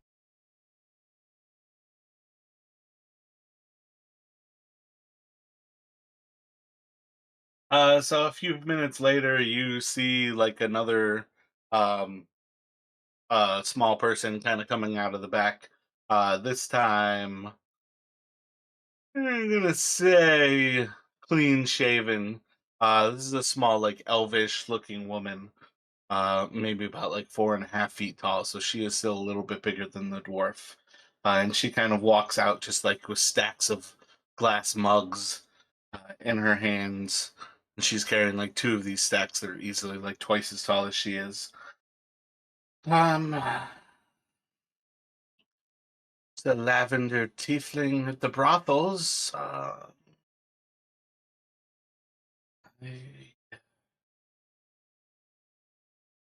Euripidi sounds familiar.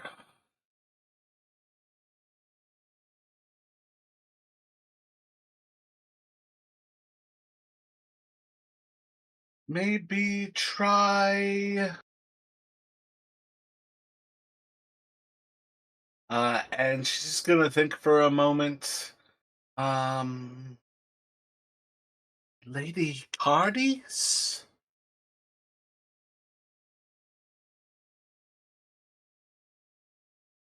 Let me have either of you make a um could be survival or you could do wisdom or intelligence. And then if you think your character visits brothels on a regular basis, you can have advantage. Oh, Chris, you can have inspiration back since I rolled another natural one, and I do not visit brothels. So Yeah, no, neither here, but I got a 16 at least.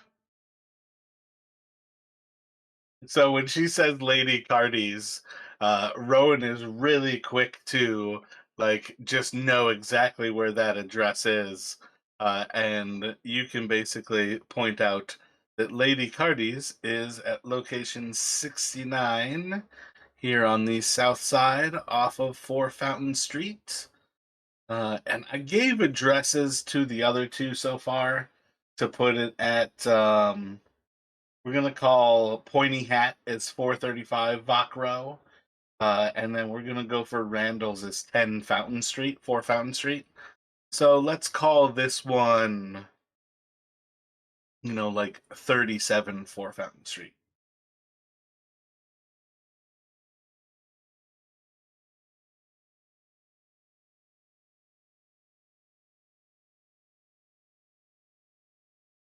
and I'll pass her a couple silver for her contribution.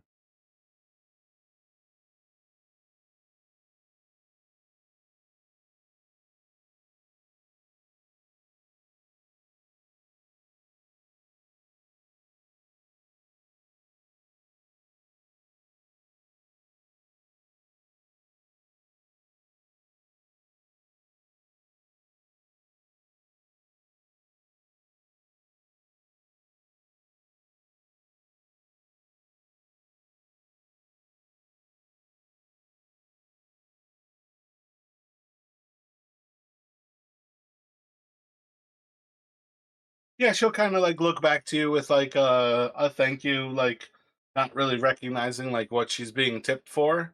Um, but just kind of like I don't know. I feel like this is kind of one of those things like you kind of caught her off guard, just like chatting, not necessarily realizing like that you're like paying for information or what she might have just kind of said here.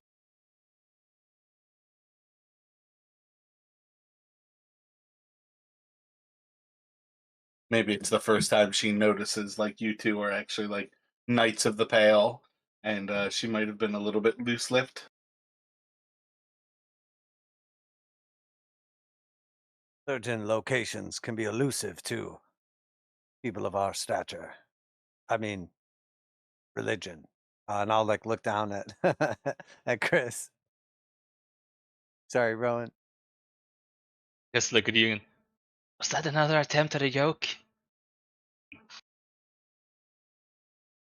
Attempt, yes. Success, obviously not. I mean, it's good. Keep trying. Can only get better.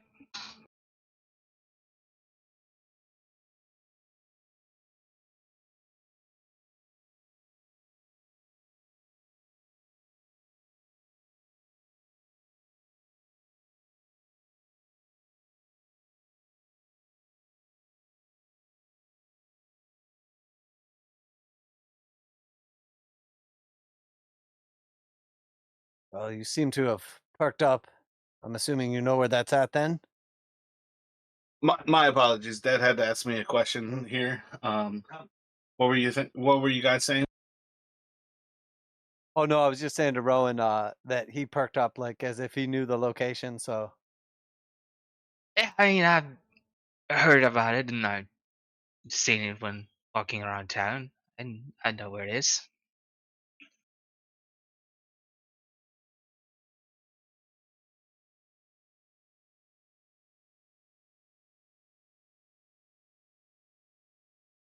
well then shall we head there? Unless you have anything more to ask. It's good people.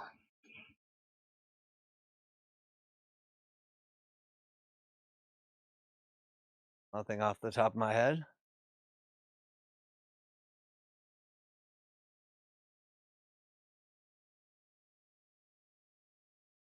Alright then, let's go and show you the way.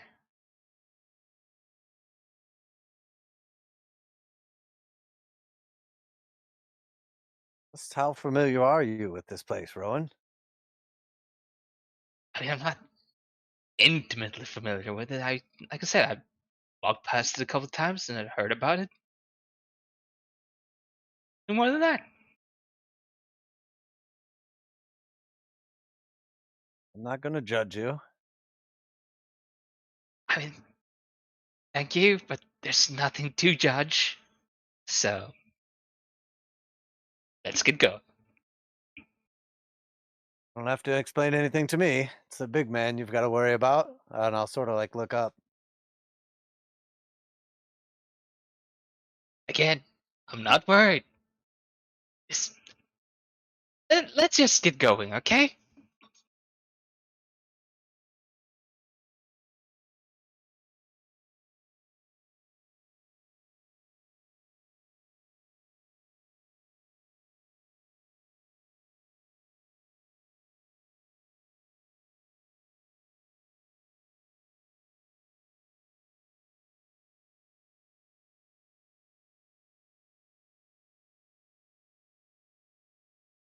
All right, so when you guys head out of the pub there, and kind of like start to walk down Vach Row, when you get between like locations 49 and 48, like nearing the end of Vach Row as it would approach Emperor's Road, there's going to be like two people who step out in front of you from the right side, the north side of Vach, and two people who step out behind you from the again north side of Vach, but like behind.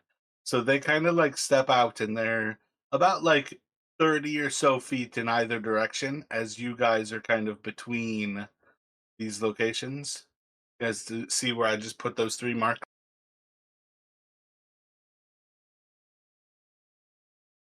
Yeah, I see them.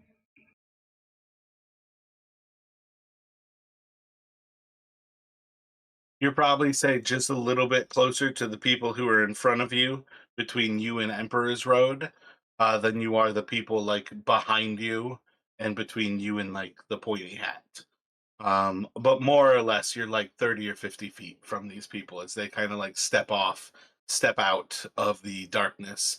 And once you I guess really, what's your first thought when you actually have people kind of like step out? Like again, this is like say 10, 11 p.m. at night kind of thing.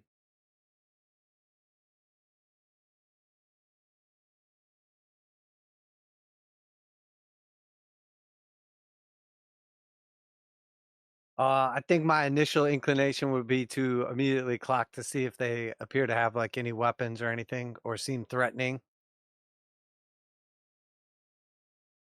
Roll a perception at disadvantage. Right now it's kind of like dark and shady area.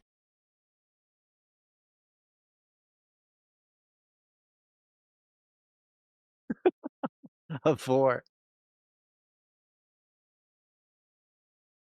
Like you can't tell if these people are wielding like just like clubs as in like a stick. That is an eggshell dog. You do not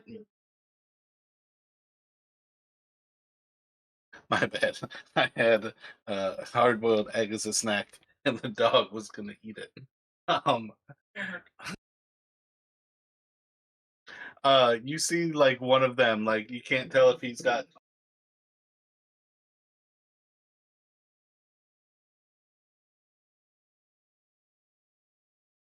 You can't tell if he's got like a weapon or if it's just like a stick, like just like a mundane object.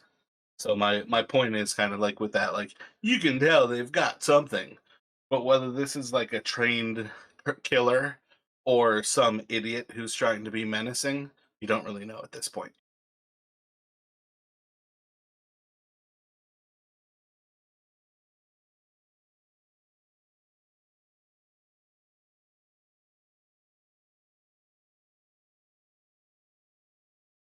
So I'll just put my hand on like the hilt of my blade, like ready to pull it out.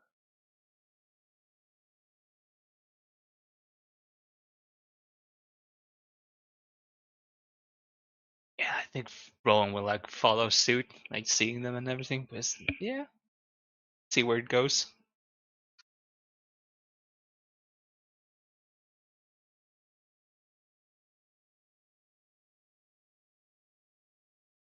Gotcha. So they'll walk up, kind of getting closer and closer to you guys, before you basically hear, like, from say like 10 or 15 feet in each direction. Where are you all off heading to? Asking so many questions, leaving so early in the night.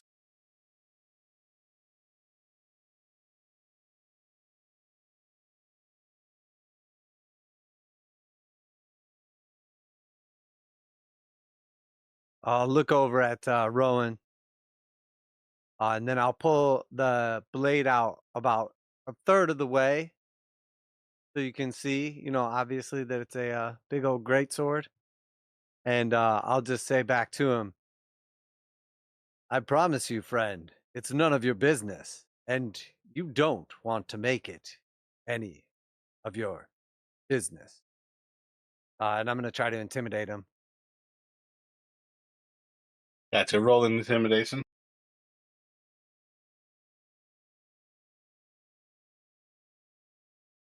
14.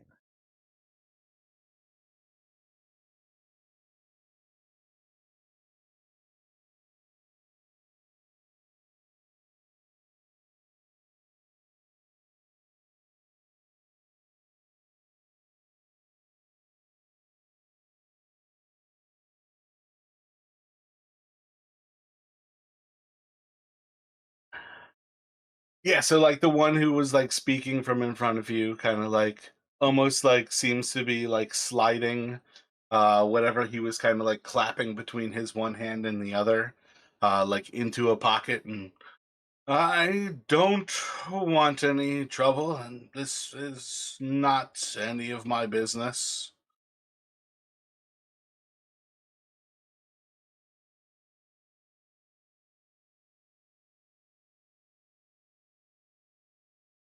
Well, then, think we'll be on our way without any trouble.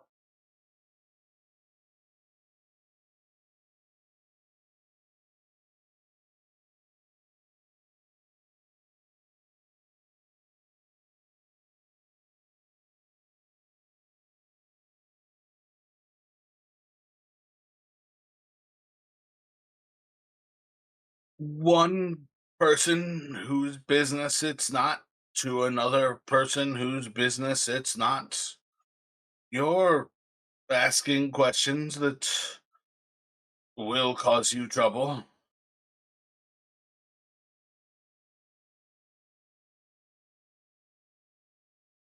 Oh, so we just got this on the wrong foot then. You're trying to be nice, warn us so we don't stumble into something we're not prepared for, right?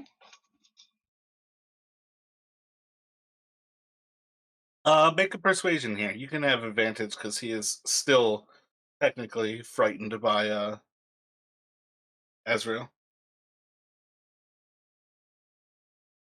Let's see, that's a 6 plus 7. Yeah, 13.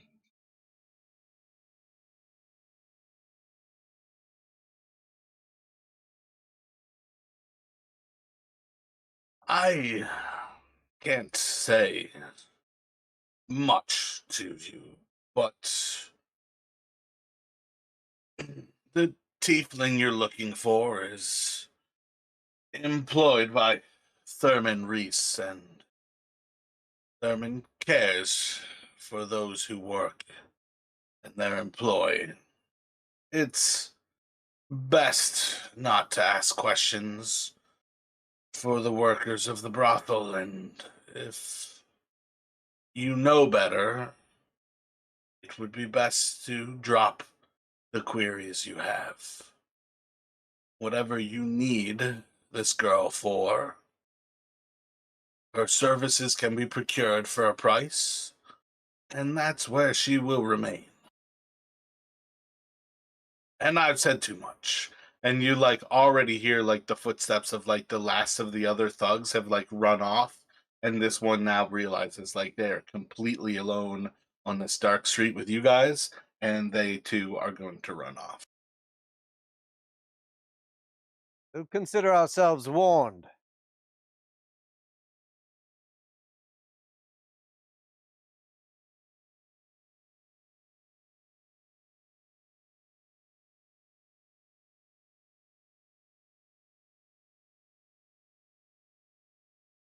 It could have gotten hairy. Well played. Yeah, I mean, me too. Really scared them there. Yeah, it gave us another name at least. Thurman Reese. Familiar with that one, or Can't say that I am. probably some low-level thug? Sure, they have nothing for us to worry about. We obviously serve a divine master. I mean, obviously, but I wouldn't think they're a low level thug at least. They have employed people. First, maybe a mid range thug. Perhaps, if they're dealing with ladies of the night, they're low-level as far as I'm concerned.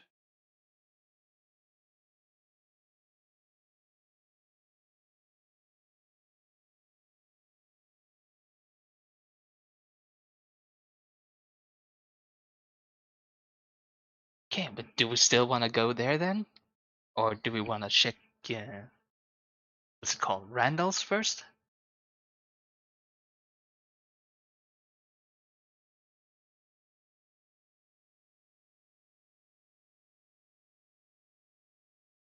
I think we should stay the course before word reaches them.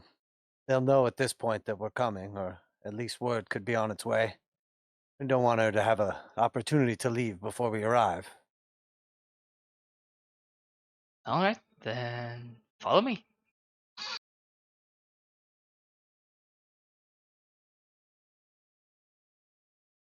So you are continuing down to Lady Cardi's. Yeah.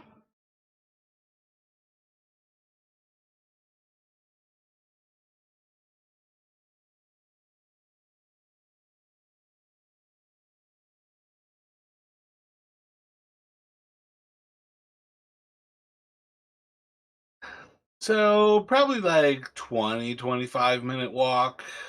This is one of the kind of main streets, Four Fountain Street, going from Emperor's Road down through most of the kind of like old uh like guard buildings of Old Town, past the Coliseum. There's definitely some sort of action going on at the Coliseum this time of night. Bright lights kind of like floating and bobbling in the air to like light up the actual scenery. And you can definitely smell like the iron of blood as you pass by. But you guys can head on down. Things get a little bit calmer, a little bit darker by the time you do get towards Hardy's, where eventually you do see like the kind of like faint lights of this place still being like open and kind of active around midnight here as you arrive at Lady Cardi's. Uh, Pretty inviting, kind of like double, like thick, say like mahogany front door. No like glass or like windows to like look in here. Most of the windows and whatnot are all on higher floors where you can see like the same sort of like soft, almost like red kind of glow coming from inside, maybe like red orange kind of glow of candles if it's not magical coming from inside of this place. But you guys can head on up and into Lady Cardi's, where you have a kind of front desk, and there's a humanoid older woman, maybe in her like 50s or 60s, with like generally like stark white hair, and there's just like a few like twists of color that kind of like run through it.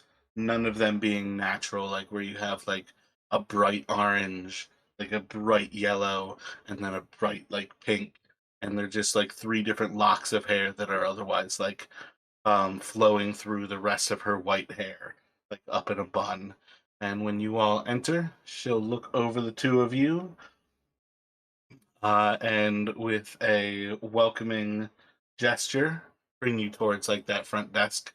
And just to confirm, Rowan has never been to Lady Cardi's. Nope, never been. Just walk Gotcha. past. Oh, welcome.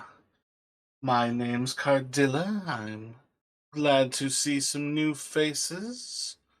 Although by those emblems, do you two know where you have found yourselves?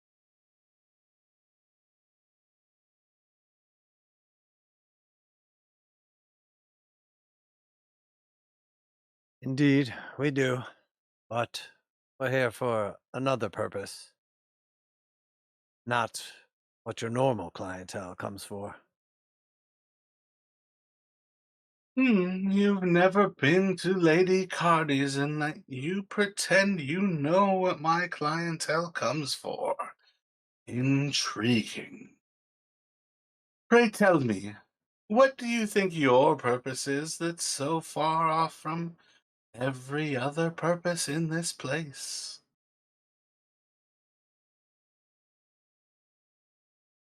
Our purpose is divine. We seek one of yours, not to All bring right, harm. fine. Maybe a little bit different. My apology. Who do you seek?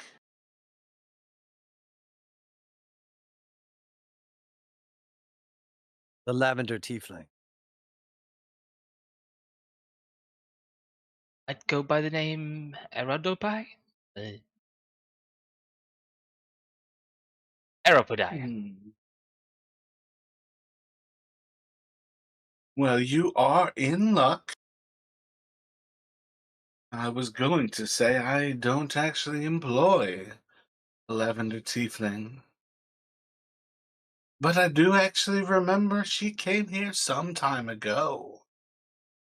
If I do recall, didn't you all shut down the Pythonese house?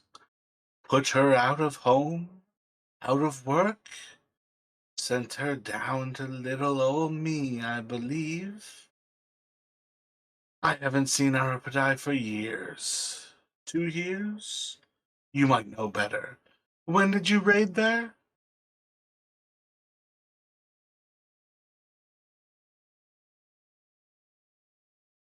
No need to squirm, gentlemen. I'm just playing with you. Now, I don't employ any girls here who are tieflings, nor do I know where Arapidai landed. There's so few who are interested in the fiendish. I just didn't think she would fit in. My apologies. I'd love to turn her over to you. I'm sure you would pay well. Mean you're no harm. We only need to speak with her. Can I see if she's lying? Ah, you can make an insight here.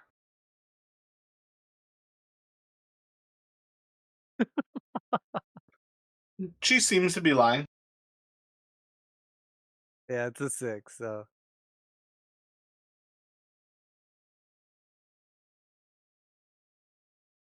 you can lie to me, but my divine senses would not betray me.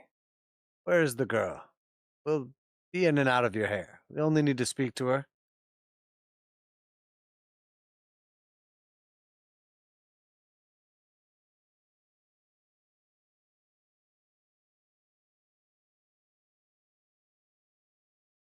She's not here, and if you intend to go from room to room, I must charge you. Voyeurs have to pay, as voyeurs have to pay.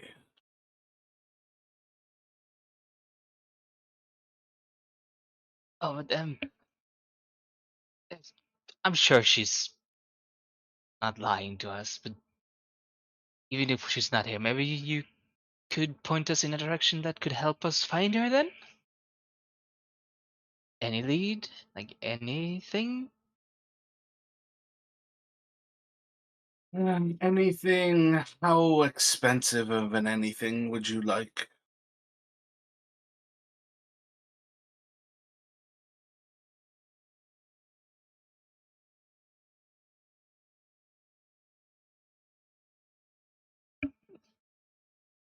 Ron will like take out. He has like a little coin purse and start counting. Uh, 1, 2, 3. Got 15 gold here. 15 pieces. Well, gold lion's a gold lion, and it's always nice when they're not fully worked for. But as you were so quick to assume we were in different businesses, I assure you the information market is where I still make most of my money. And I really don't have information on where your girl ended up. But if you desire her so much, I'm sure you could find your way to. 15 gold lions is a good fee. If I could answer something for those lions, I would be happy to. But I don't know where she went.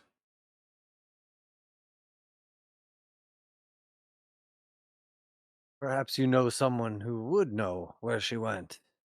If you're an information broker, as you claim to be, which I have no reason to doubt, you must be able to further us on our journey. Oh, Who do you think I could tell you where she might have gone?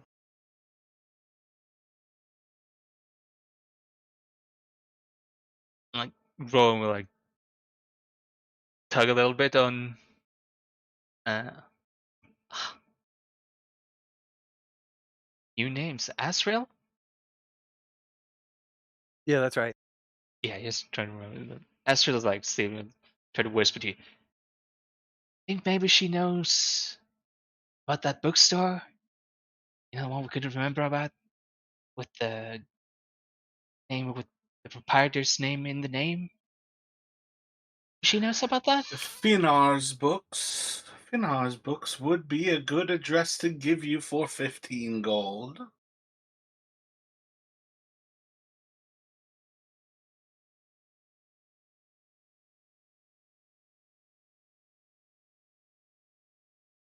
Do we already know? We knew there was a bookstore, but we didn't know what bookstore it was, right? That's correct. That's what you guys like should have known based on it being like something that Knights of the Pale know about. Okay, okay. Yeah, so that's what we're looking for. Yes, if you could Well, point us in the direction of the bookstore, I think that would be more than adequate. 15 gold seems a bit pricey, but it is what it is.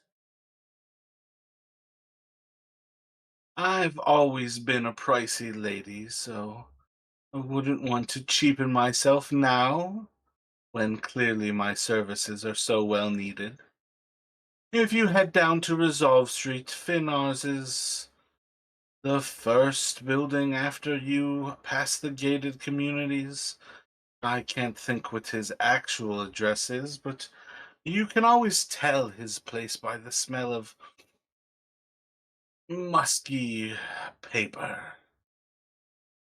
And she'll basically point you guys down to location 75 down Resolve Street, just to the south of you all here. So if you follow Four Fountains to the south, and actually, if you were to turn when you arrive at Randall's Pub, that will take you down Resolve Street, and 75 is Finar's Books.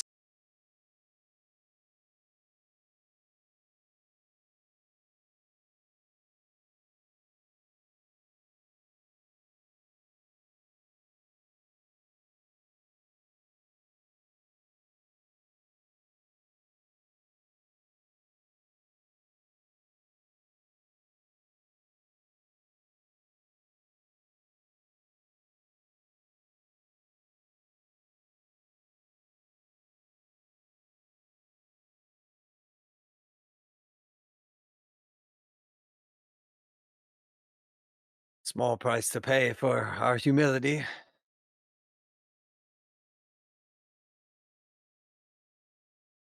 Definitely. A far grander price to pay for your sanctity. You gentlemen, have a great day. You as Me well. too.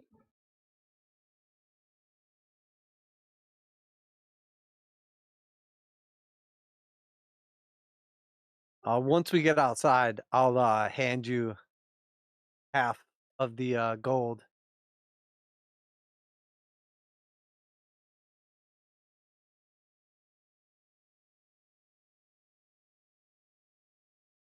Yeah, and in the long run, I don't care if you guys have more gold for your characters. I would say at present, it's just the spending gold that you have on you as you head out. My moral compass prohibits me from giving her gold directly, but technically it was you, not me. So, and I'll like pull out like a little incense block and sort of like light it up and say a prayer. Are you smudging yourself to clean yourself? Yeah.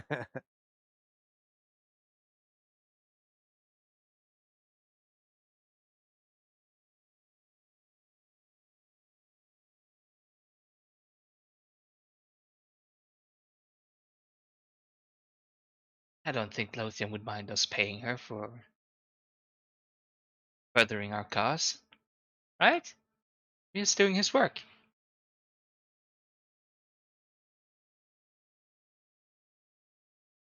We all have our gray areas.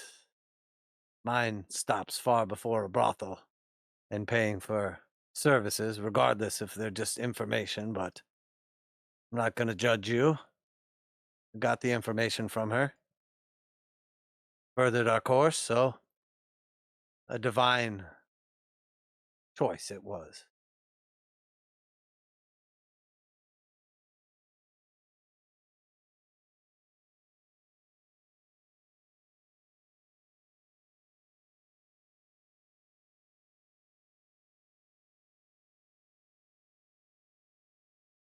Oh, yeah, I guess she has to get going down to Randall's and take a turn.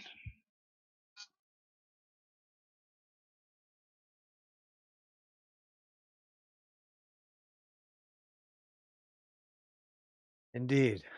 Indeed. Hopefully, we'll find the girl.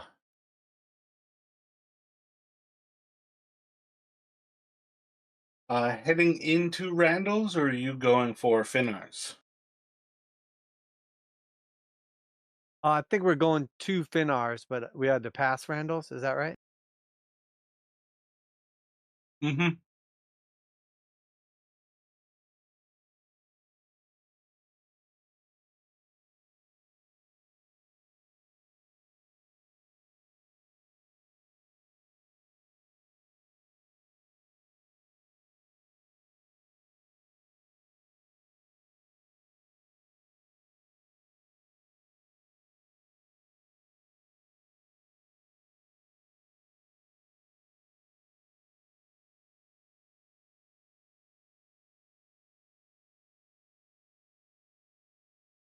Alrighty, so as you all head down Resolve Street, turning off of Four Fountain Street, there's going to be a point where you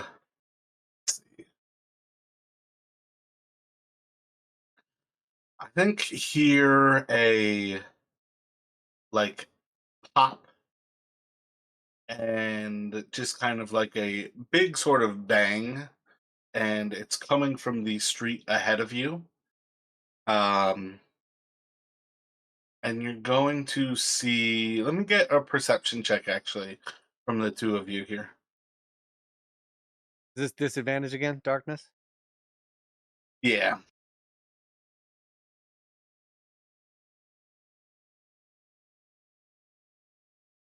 I got a 2 and a 9. 20. That's crazy. I got a 8 and a 20.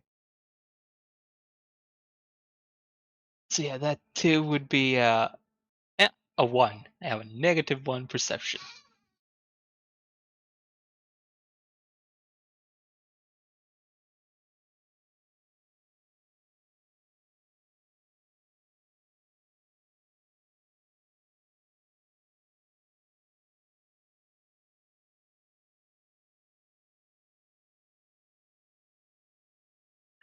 Gotcha. So as you walk down Resolve, you hear that pop, the like bang sound, and then a few moments later, you see somebody cross the street in front of you from left to right, and they seem to like disappear down an alley just between those houses. Let's say you guys are probably still about 50 or 75 feet away from that.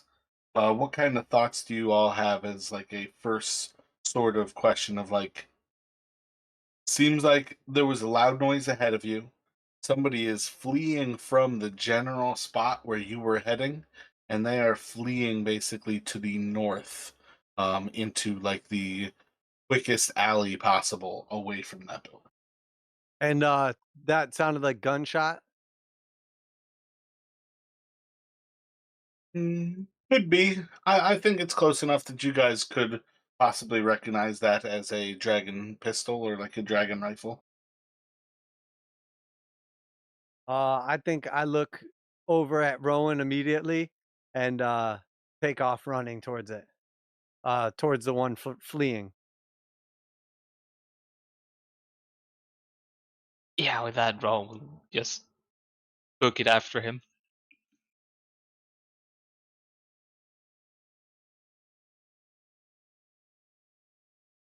Small legs, shouting, "Wait for me!"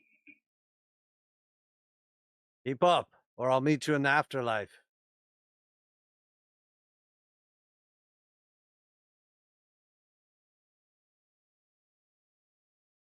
Try for a joke.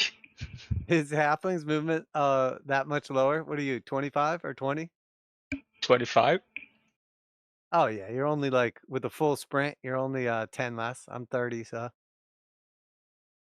Yeah, but depending how far we have to sprint, that could shoot up. it's true.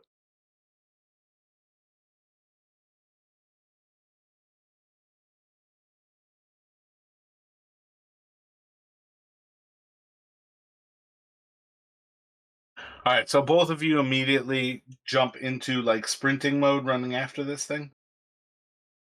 Yeah, 100%. Well, for me at least. Gotcha. And you were thinking the same thing with Rowan? Yeah, I mean he's like, when Astral is just booking it, he's like, "Yeah, I gotta keep up."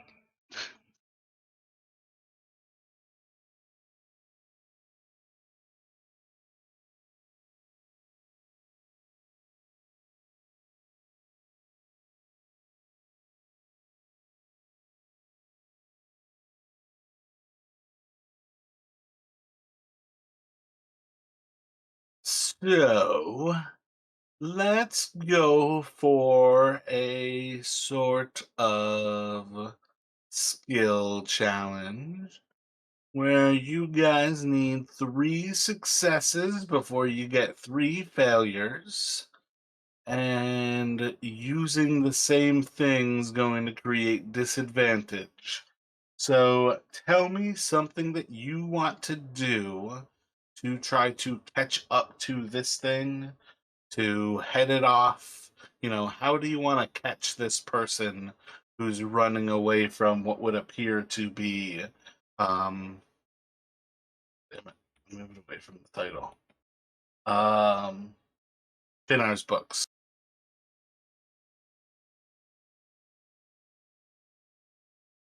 Do we see like any other people around? Like, could there be like standby? Oh, people like around? I mean, we're talking about it's midnight right now, so it's probably even closer to like 12:30, 1 o'clock at this point. So people just standing around isn't really a thing, but we could potentially make a roll to see like, are you lucky and there are people standing around? But what were you saying? Because I feel like you cut off when you went to say like what you were hoping to do with said people were their people. Yeah, if there are people around, then Rowan would probably like try to shout out, like, get them to help him stop that man. Like, Yeah, basically, stop that man, please help us.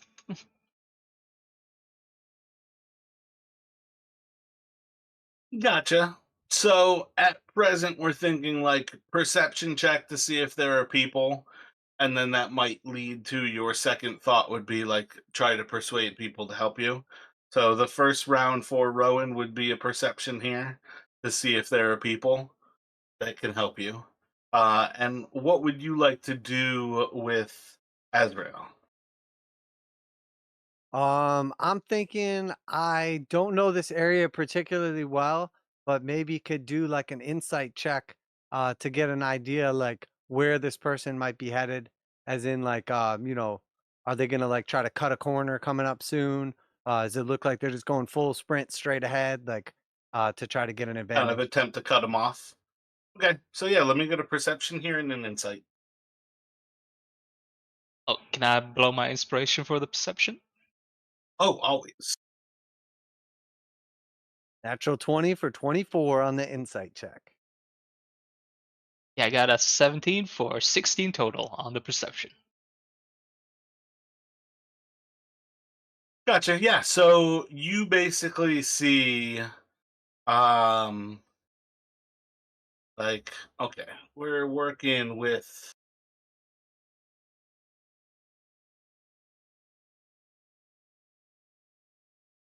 right around these alleys where it says resolve. So what we're going here is, um, you guys see this person cross in that direction from like the point of the five off into that alley. Um, switch the color real quick. Rowan basically notices that there are people coming out of this building as the person's like crossing the street. So you can potentially yell to those people. What number are we And at on the map right now? 75, like down in the very southern side of the map, Resolve Street and Four Fountain Street kind of cross at 77. Yeah, I see it now. I see it now. I was a little bit north. Gotcha. And then I'm gonna go from your insight that like you crossing that alley can cut off a bunch of time if this person is coming back to Four Fountains, which is kind of like the quickest way to move around because they're probably not going to take Castle Street towards Dallengard, like towards where all the guards are. And if they take Procession of the Faithful to Hero's Way, it's like further kind of entrapping them in a particular spot.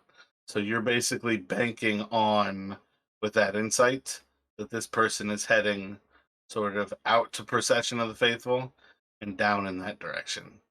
So you guys understand how those positively like worked in your way right now? Oh yeah, sounds good. All right. So you guys can now kind of continue off on the second stage of trying to track this person down. You've located people. I want a persuasion from you.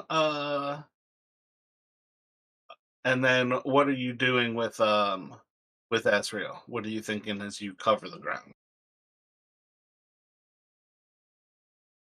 So I'm thinking I am going to use my superior athleticism, to like maybe cut a couple corners, like hop over like a cart that's in the way, or like run up some boxes and like leap forward to like cut off some of the like the path where otherwise you would have had to go around.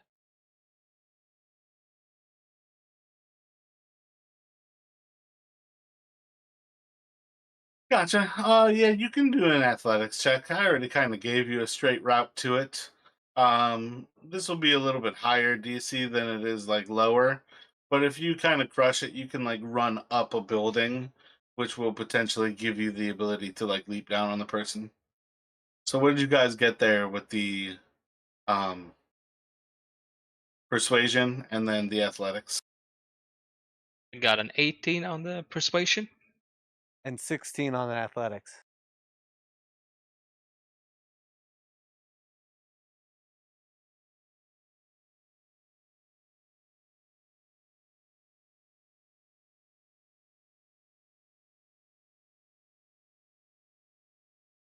Gotcha. Yeah. So as you yell out Rowan, you do get somebody who kind of like trips this person up. They stumble to the ground and immediately actually take flight. And you start to see as they go from like just somebody who's running to somebody who's just like moving in the same pace and the same speed. They've just left the ground. Their legs are no longer like rushing as they kind of push forward, and then you see as you kind of get to the end of this street and this person starts to turn to the east there, you see as Azrael like leaps across like from a building to one of these pillars and basically like tackles this person in the street from like on top of one of those pillars. So I want you to now roll initiative. Azrael, you are going to be grappling this person. And for Rowan, I'm going to do the same thing where you can choose high or low. You can roll a die. If you hit high and you said high was good, you're close enough that you can charge. If you say high and you roll low, you're too far to get in, like with one movement.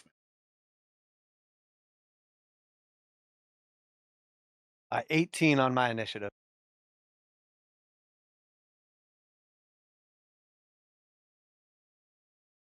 19 for Rowan. And let's see. Gonna go with high. See what I get.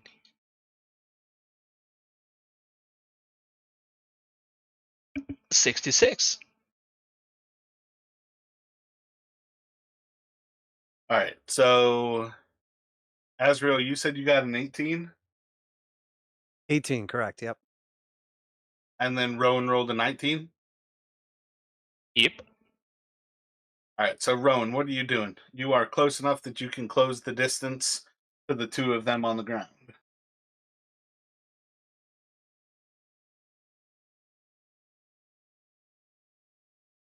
And they're grappling right now, basically.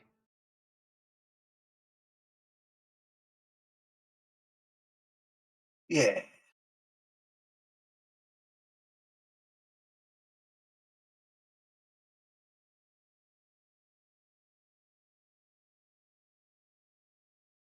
Yeah, I think I'm gonna run up and don't have command, but I do have compelled duel. How does that?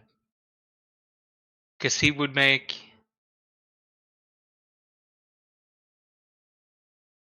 disadvantage on attack rolls against anything other than me, and wisdom saving throw if they want to move further away than 30 feet from me. I think I'll do that just so they can't run away, basically.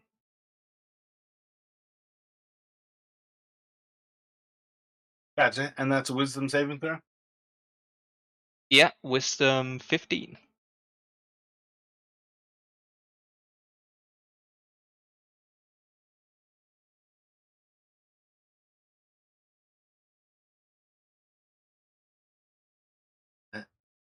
This has advantage.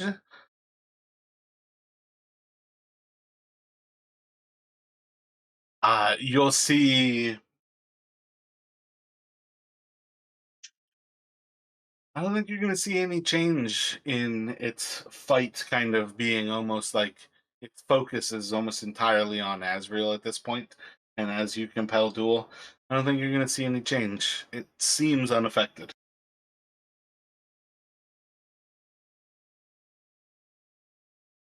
What is your dex, Azrael? You have a -1? Yeah, that's right. -1 dex.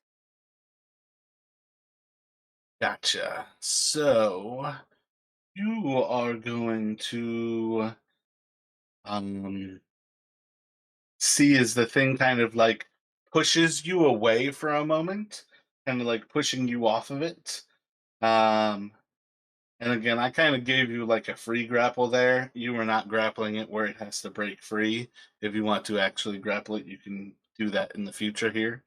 Um, so it was more or less that you two were just like willingly on the ground kind of thing at that point. But it's going to push you away, and as it pushes back, like with both of its hands, you're going to hear kind of like a metal on metal almost grind as two swords kind of slide out of its arms.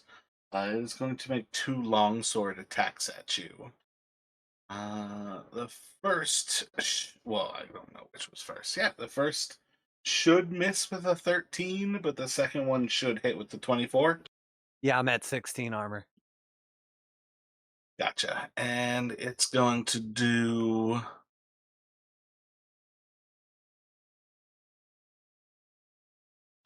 6 slashing damage to you. As one of these swords, like sliding out of its arms, actually like pierces through like the side of your flesh, and you feel just that like nip of a blade as it slices into you. And this is where you'll notice it's not actually holding a sword. That sword came from within its arm. And you'll kind of like pick up a little bit here of this thing would appear to not be like flesh and blood, or at least its arms are maybe chaos tech, as this thing appears to have like blades kind of embedded in its arms. And it's gonna go to Azrael.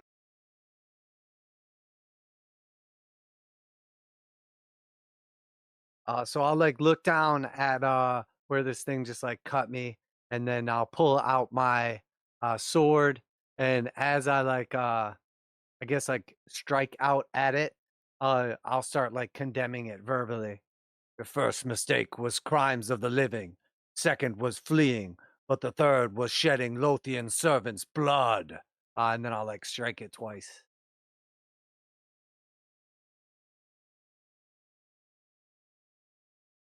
Solid hit with the first one.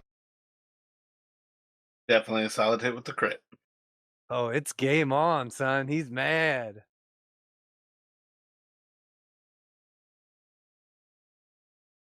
Okay, so it's gonna be 2d6 plus 3 for the first one.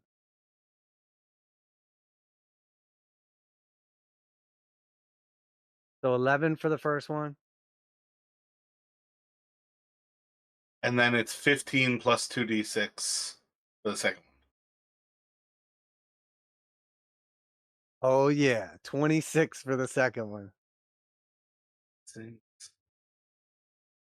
Uh,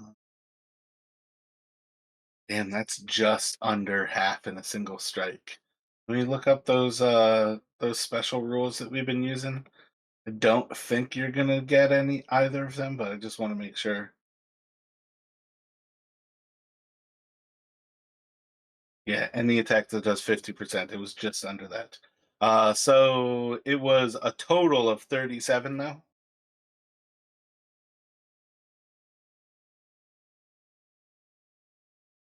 It was 26 for this one, and the first one was what, 13? 11? I thought you 11? said 11. So 30 7 total.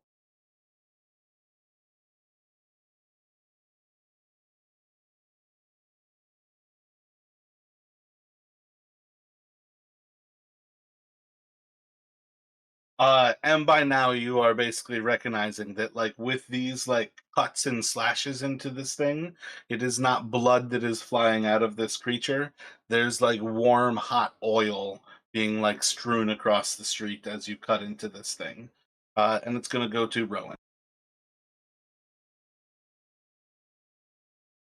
Well, Rowan seeing all that, he's gonna. Oh, so he's definitely close enough to attack with his flail now. 2 times.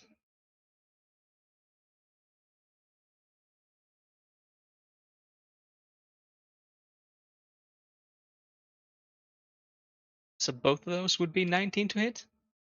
Uh, my bad. I moved off its stat block, but I'm pretty sure. Oh, damn. When I said you hit before, Justin, what did you roll the non-crit? 19 plus Okay, 6, okay. so 25. My bad. I feel less bad there. Chris, both of those are going to miss. Okay. Because you said it's 13 plus 6? Yeah, so 19 for both of Yep. those. Both of those just miss.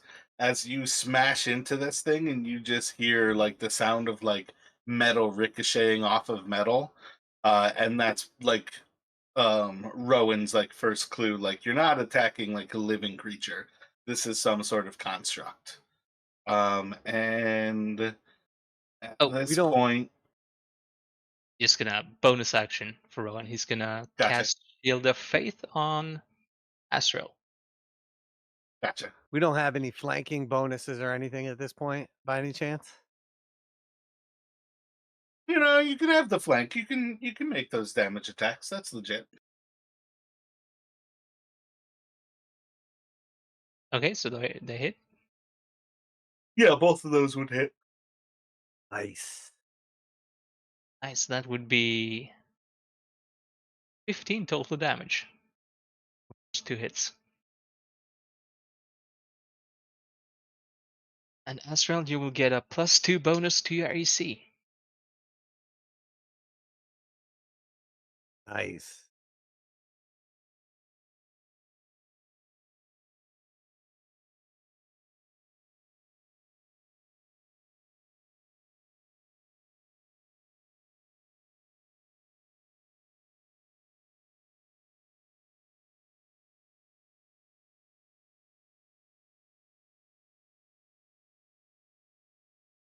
Yeah, I think at this point, did I actually hit you before with an Azrael? Yeah, one time. I think it's going to strike out twice more into Azrael. So now I have 18 armor.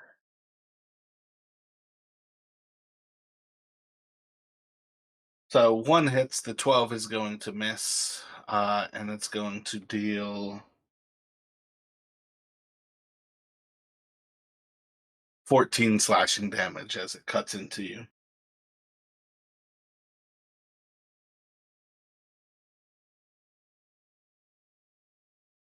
Um, so as Yeah. it cuts into you, it's gonna like slash out like twice, like once throwing its like right arm, kind of like a punch, like a punching sword, almost like it's a guitar. My apologies there. So punches out like with its right arm, punches out with its left where it actually gets into your flesh. And as it like slashes into you with that punch attack, it's going to roll forward and kind of like go to like judo throw you, but actually like using that momentum to throw you like down into the ground. It's going to like leap up into the air and try to get onto one of these pillars. Again, this creature can fly, so it's far more than it's like taking off, kind of like a superhero here. And you guys can each take an opportunity attack at this creature.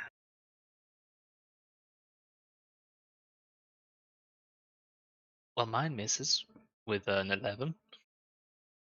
Let me bring up this thing has high AC.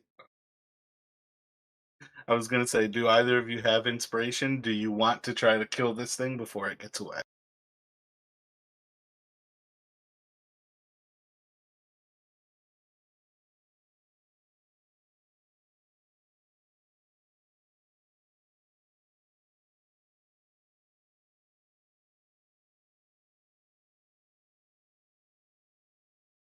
Did either of you have the potential for using inspiration there? I have inspiration, but I didn't use it. I rolled a 2, so. Gotcha. That's why I was trying to like catch you beforehand. Do you think trying to kill a construct that was potentially sent to um at this point assassinate the person that you went for? do you think that construct is something that you would use the inspiration to try to make sure that it cannot get away? I'm gonna Or say because I rolled it already. No. okay. So effectively, we're gonna kind of like jump back to again. This thing basically like flies off with the last like instant of its time, and you guys basically get back to the bookstore Well, wait, to hang on. find. Oh, I did have one more thing I was gonna try though. All right, what are you thinking? It does it get more than 60 feet away or no? It's within 30 feet. Okay, I'm gonna command it to return. There's no effect. if it's within 60 feet, then I mean, I'm not sure it can kill it, but I'm gonna try a sacred flame at it. All right, roll for that. That's a dexterity 15 saving throw.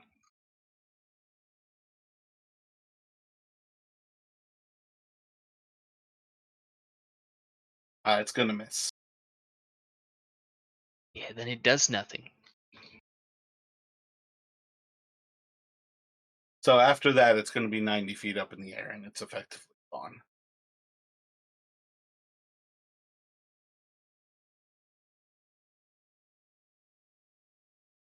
So with this thing kind of like disappearing off, you guys return to Danar's books to basically find that the actual like bookshop is on fire.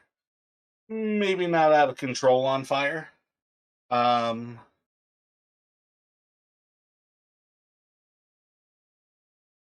and there is a severely wounded dwarf who's kind of like running around outside, and he is like throwing water on these flames, trying to put out the flames uh as they kind of like lick out at the building and his structure.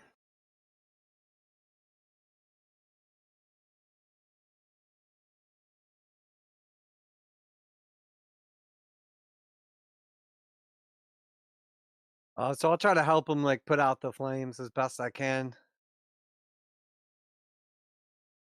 Do you have control fire or a way to produce water?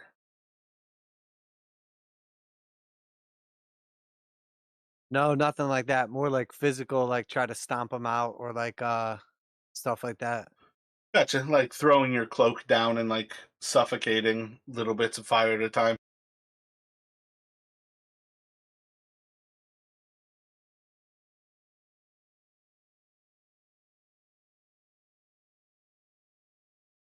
Anything that you're thinking with Ro? I think Rowan will try to, like, if there's any people nearby, just try to get them to like try to get the guards or the fire watch. Seeing as there's a fire going on, hopefully they can help. Pretty far away. Gotcha. Roll a persuasion.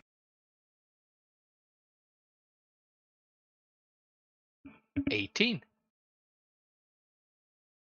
Gotcha. So there's those same like people who came out of that like corner building. There's a few of them that are still like kind of like standing there shocked, just like gawking at the flame. And you just kind of like snap your fingers, like get their attention.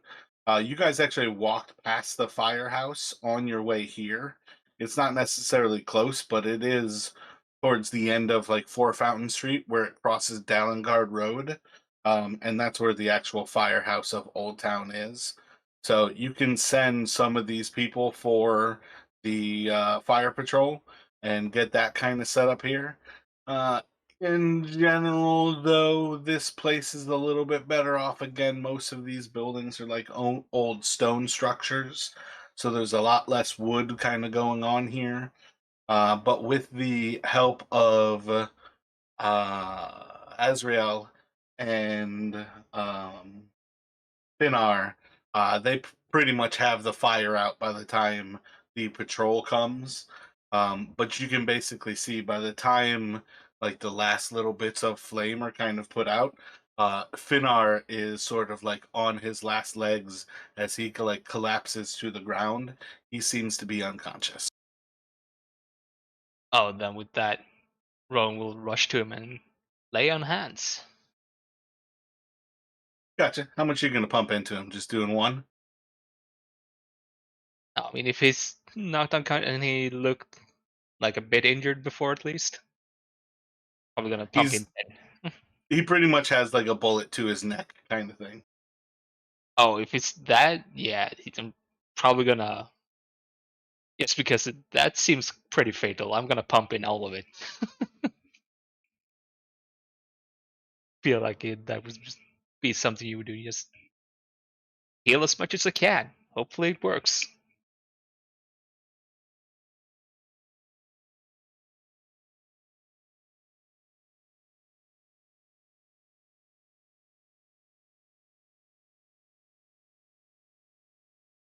Gotcha. So certain level of kind of learning a little bit about somebody. Um, like willing to use all of your pool. Most commoners are not healthy enough individuals that you could use all of that power. That level of magic is for more exceptional people, rarer people, tends to be adventurers and people who have some renown to them. So there's probably at least a little bit of suspicion or a little bit of surprise when not only do you heal Danar Finar for this full amount, like your 25 hit points, but he is still wounded after you heal him all of this. He is still he could be healed even more than what you are capable of at this point. But you do seal up like part of his neck and get the wound mostly kind of like stitched back together as like the actual flesh kind of like stitches itself and heals itself while your spell is being kind of like moved through the flesh and like the weave of him. But yeah, you will kind of get to recognize that Finnar is definitely not your typical common business owner, as you are able to put your entire pool of lay on hands into him. But when Finnar kind of comes back to consciousness, there's definitely like a few gasps, kind of like coughing up a little bit of like the smoke as he kind of gathers things here. And this is definitely an older dwarf. He's probably got 100 or 200 years on him since he was in his youth, kind of thing. And he'll just kind of like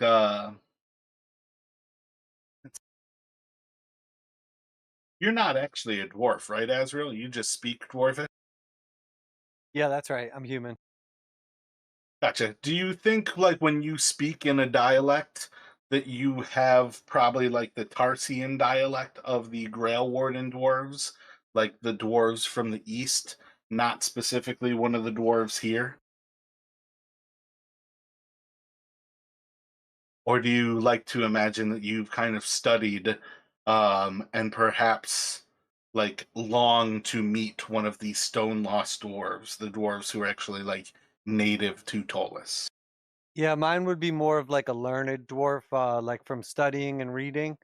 Maybe like a little bit more of like Latin in the sense that it's not as well like spoken and more of just like a text version. Gotcha. So when his first reaction kind of he's coming back to, and he kind of like says to you in Dwarvish effectively, "Well met, friend. Thanks for the assistance with the fire.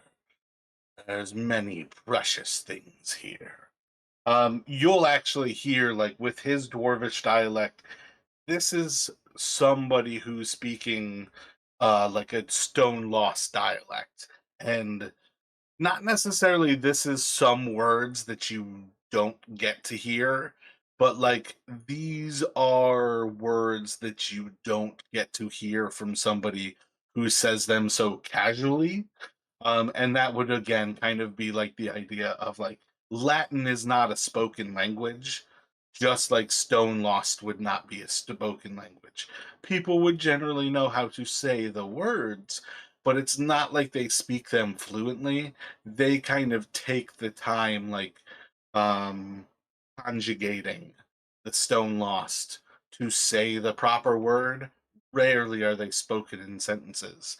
And this person, like coming out of unconsciousness, their immediate like reaction is just to smoothly kind of speak this language. And as he kind of comes to, he after thanking you, he kind of like turns and jabbing at his wound on his neck. You, and this would then be in common at this point. You are friends indeed to have saved an old dwarf like me with such little thought. I thank you both.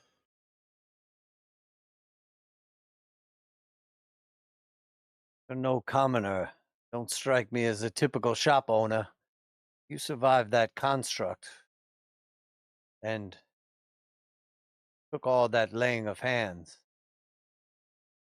Who are you? What was that thing?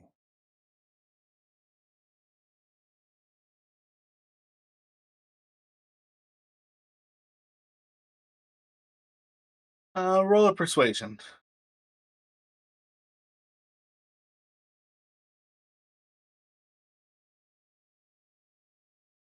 24. Perhaps conversation for another time.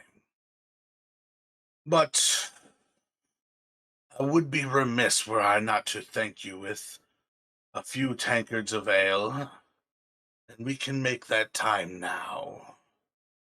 Do you enjoy muffins, cakes, pastries, sweet treats? And he's like looking to you too, like, do you guys enjoy sweets? Do you indulge in the deliciousness of baked goods? I mean, muffins are good. I like him. And he's also getting like very excited when he's like talking about like sweets. Sweets, yes, I will of course partake, but I do not partake in many other vices, including ale.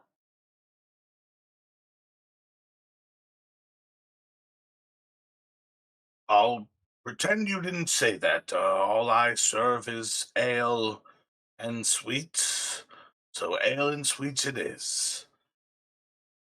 Come on in, friends. I must thank you both, and it would be in poor taste if I were not to thank you with all that I can offer. My skills are yours. I thank you with my life. And as he kind of like says that, he's like nodding and looking at this building, not necessarily like touching his neck. Like the structure to him is like this person's life kind of thing, like this place. But he can invite you guys in, and you know he'll bring out like a platter of just like maybe like 35, 40 pounds of sweets, like 20 or 30 muffins, 20 or 30 like sweet cakes. There's like cinnamon rolls. This person brings out a massive, like fully arm stretched, 4 foot wide platter of baked goods, sets them down on the table. He brings out a massive pitcher of ale and three big, goblets for you guys to sit down and drink from. You don't actually have to drink Azrael, but he does pour you a glass that like the head like flows up to the top of and will sit there if you don't drink it. He'll take an immediate sip and get a big like splash of it in his mustache. He'll eat these different sweets like one big gob at a time, and he's talking while crumbs are like coming out of his mouth, washing it down with more ale, pouring more ale. throughout like the conversation here. He'll probably have like 20 or 30 like baked sweets in a 20 or 30-minute conversation. So he's pretty much stuffing his face just about the whole time. Um,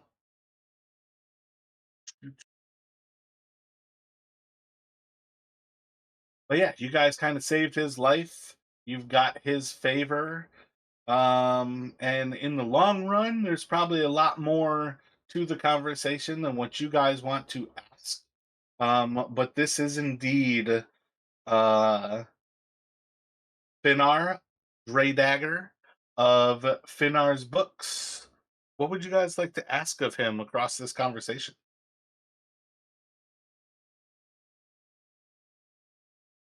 So I think we would basically give him the lowdown that we heard the gunshot and pursued, caught up to the construct, and I'll tell him like basically that I hit it with like the cleanest shot that I ever could have, and it didn't even seem phased, and then like it eventually escaped, and then just kind of try to get some info as to why it was trying to kill him, destroy his bookstore, etc., and also like why he didn't hurt it.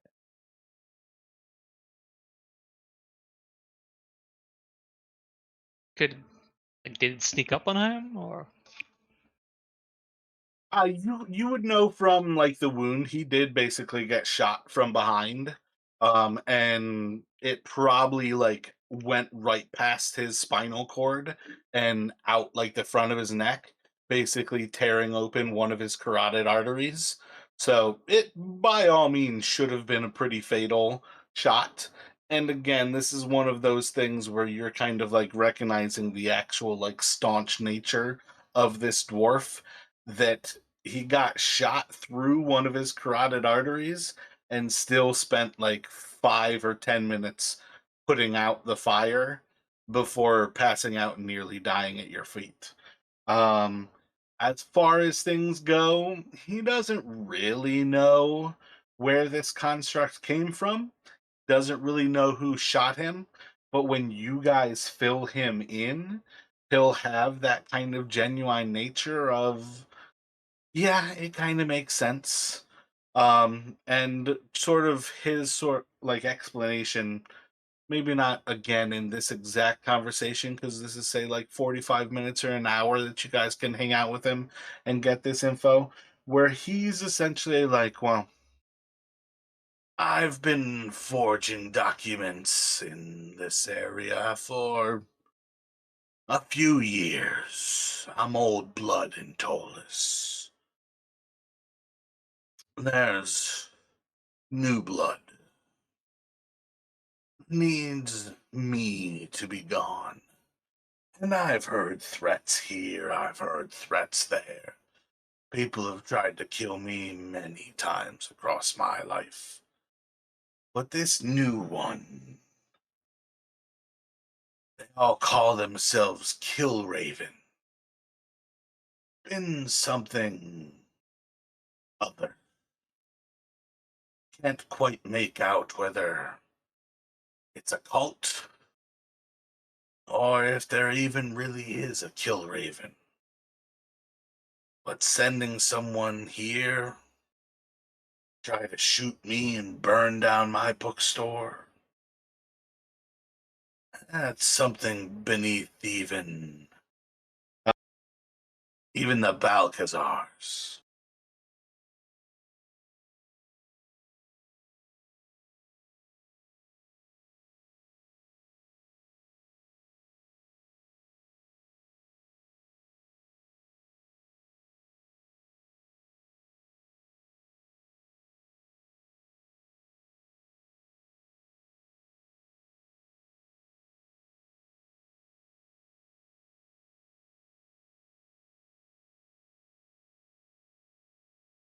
So as we're sort of like hanging out for 45 minutes, I like slowly sip on the drink, enjoy it, but obviously you could tell I'm not like drinking it to get drunk. Partaking the sweets, engage in some conversation. We have like fairly decent knowledge of the Balcathasars with these characters?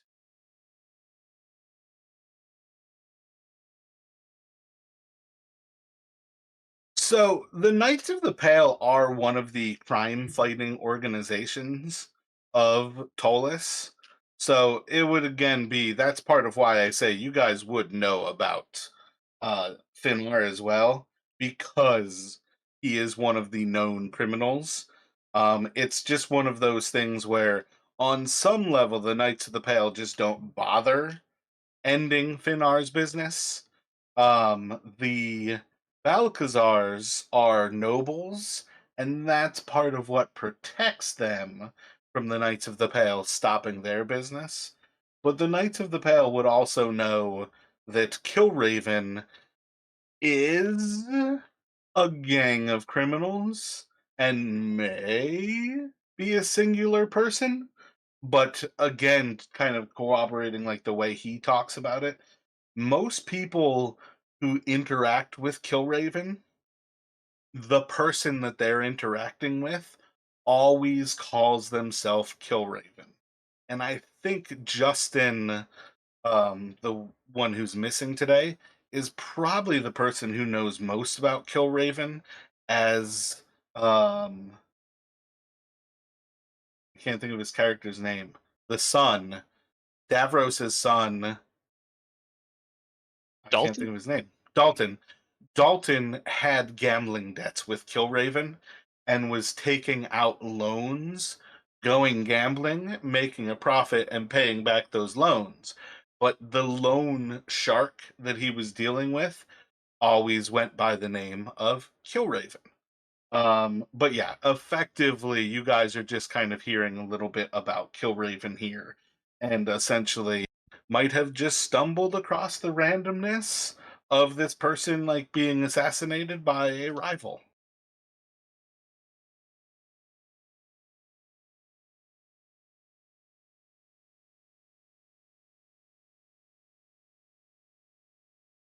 Ask him those things. I think Rowan, while still stuffing his face with muffins, is gonna ask him. We were actually coming to ask you about someone.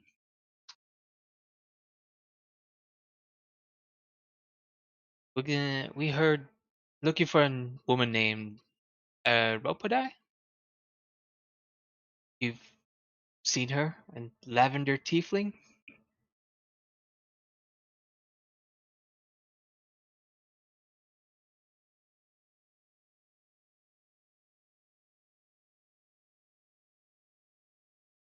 A sweet girl.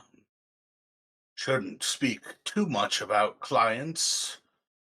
What is it that you were looking for about Arapidai? And that would be where you kind of have like a little bit of a shift in his demeanor, like, oh, thought you guys were just random nice people. Was thinking maybe I had the Knights of the Pale wrong. But maybe this whole time you've been playing me. You know what I mean? Like you kind of get that impression like from how his demeanor changes with that little moment. We didn't necessarily mean to disarm you falsely. While we don't particularly tend to affiliate with the criminal elements of the city, I'd like to think that there's hope for all one way or the other. We have no issue with this girl, but found some documents with her name on them. Some poor forgeries that look like they were being destroyed. We found them in a very interesting place, so we were hoping to speak with her, try to find out what her affiliation is with the evil in the city. I have a feeling she's in over her head, if she is a nice girl like you say.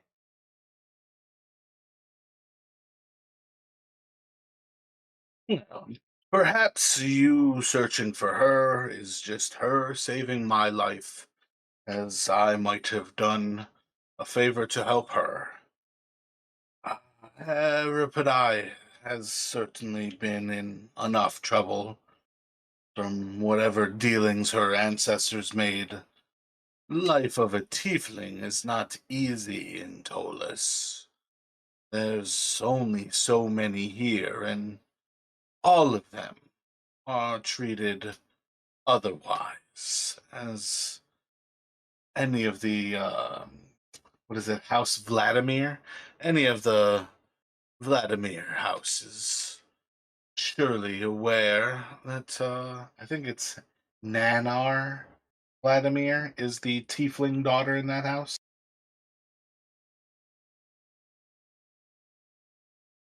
Oh, Vladim. Nirvana Vladim. Everyone is aware enough of Nirvana Vladim being one of the tieflings of the city, and in the same way as her being well known, Eripidai can't be too much more opposite such an evil bitch. But she has her powers and she has her ways.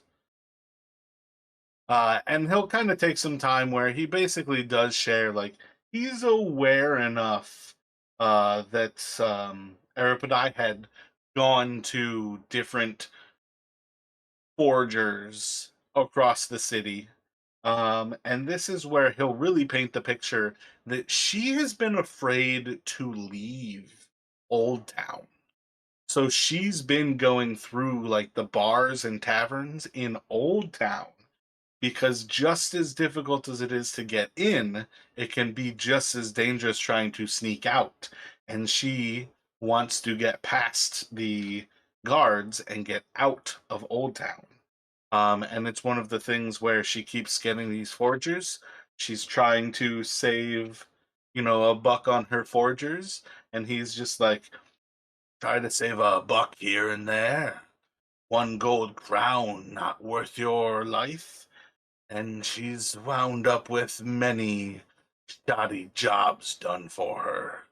And it wasn't but a week, 2 weeks ago now, that she finally saved to spend a real forger's wage on some good documents. And he'll kind of like take a few moments, looks around, stuffs another cake into his mouth. And you're not gonna harm her.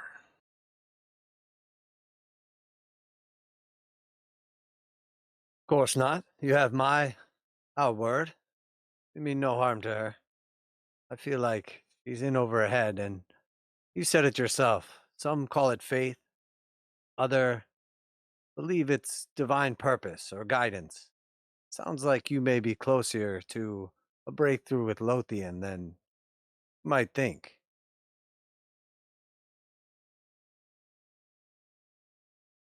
He'll say in Lost, again in Dwarvish, like, leave it to a young one to believe that their elders can be gods. And he'll kind of like just like turning around, like standing up.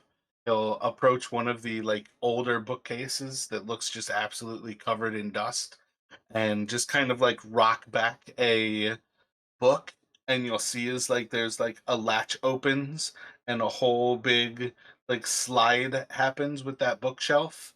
And after a few minutes, you kind of not minutes, a few moments, you see is like the bookshelf slides open enough to where you can see that there's like a desk behind there. And he like steps in, shuffles just with one hand through like the top few pieces of paper before he comes out with a piece of parchment with an imperial document on it. And you can see as he like sets it down on the table between you guys. Eripidai should be returning within the week for this. I told her it would be finished no sooner than today, and I finished yesterday. So she could be by tomorrow. She could be by on the, and again, because we don't really use the Tollus calendar, she could be by on March 17th. Um, and he'll kind of just say, like, kind of looking back to you guys, she paid good, fair money for this. You saved my life, and she might have saved my life by getting your attention. You're not going to take this from her, and you're not going to take it from me.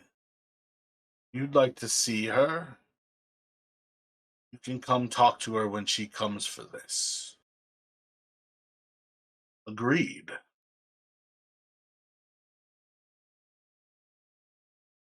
Agreed. I don't believe that this was a coincidence. We were led here, or met you, found you, saved you, for some greater reason. I don't know what the girl paid, but I'd be glad to cover the costs as well.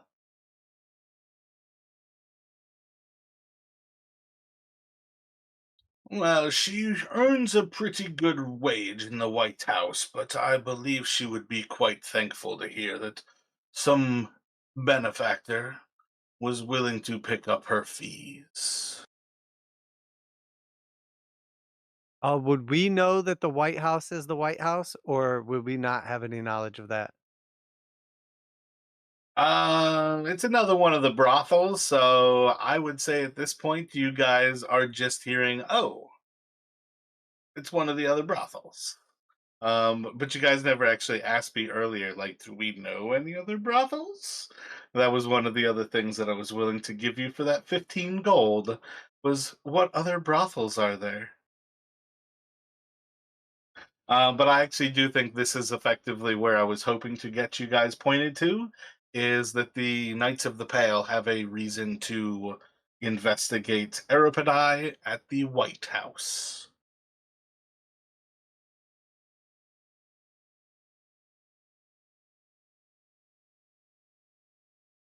Do you guys have any other immediate thoughts while we're kind of having this like dinner slash like sweet indulgence with the dwarf?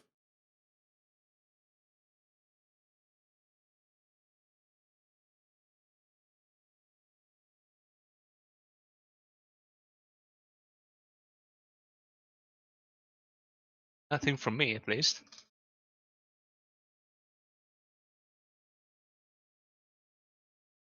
Yeah, I can't think of anything in particular that I would want to like know or like specifically mention or conversate about.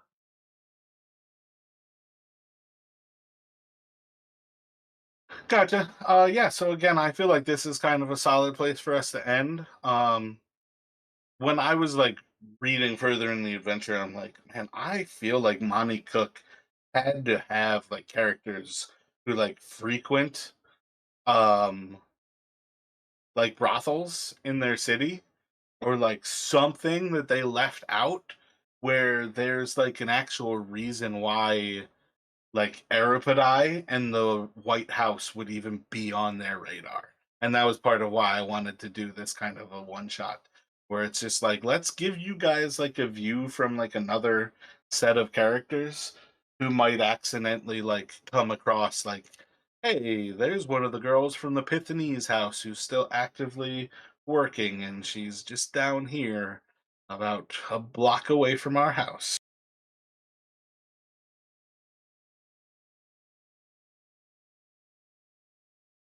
Well, and the White House was the house that we exited through, right? Coming out of the machine. Yeah, because that was the other thing where it's like if we were actually playing normal, I was actually gonna have to be like, hey, look, guys, like my apologies here. Because I knew like the proprietor kind of thing, like you guys would have gone through like a secret room that was immediately prior to the rest of it. But I was just like, oh shit, like I definitely should have at least had it prepared to recognize like this is a brothel. So like you guys like walk through this infinite hallway to arrive at this like hidden room and then basically come out from that room and you're like inside of like a hustling bustling like brothel slash maybe kind of bar like in a more public area.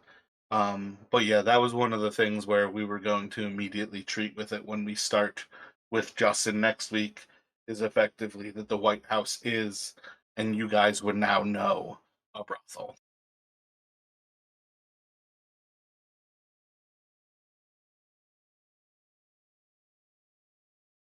And then this gives us an in that you guys kind of have the potential to like call on yourselves almost to like go to the Knights of the Pale and be like, hey, we have this name, was it Aripidai and Gigazat? and we know they have something to do with the Night of Dissolution. Do you guys know anything about this? And the Knights of the Pale could respond then, hey, we've been tracking down Aripidai. She's one of the girls who escaped the Pythonese house.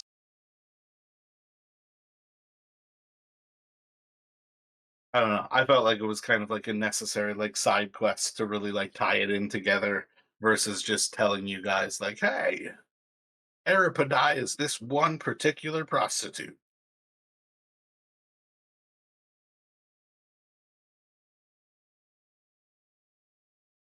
So I hope you guys enjoyed that.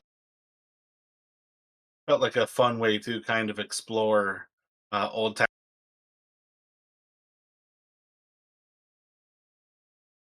I mean, I had fun. Had fun trying out new class as well. Yeah, been a long time since I played a paladin, so definitely was enjoyable. Yeah, Paladins hit like a brick wall.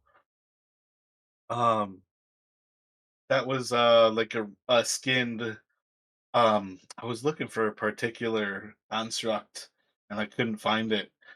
It was like one hit in. I'm like, holy shit, that like one hit that you did that was like the crit. I was just like, damn, like, because you didn't put a smite into that, right?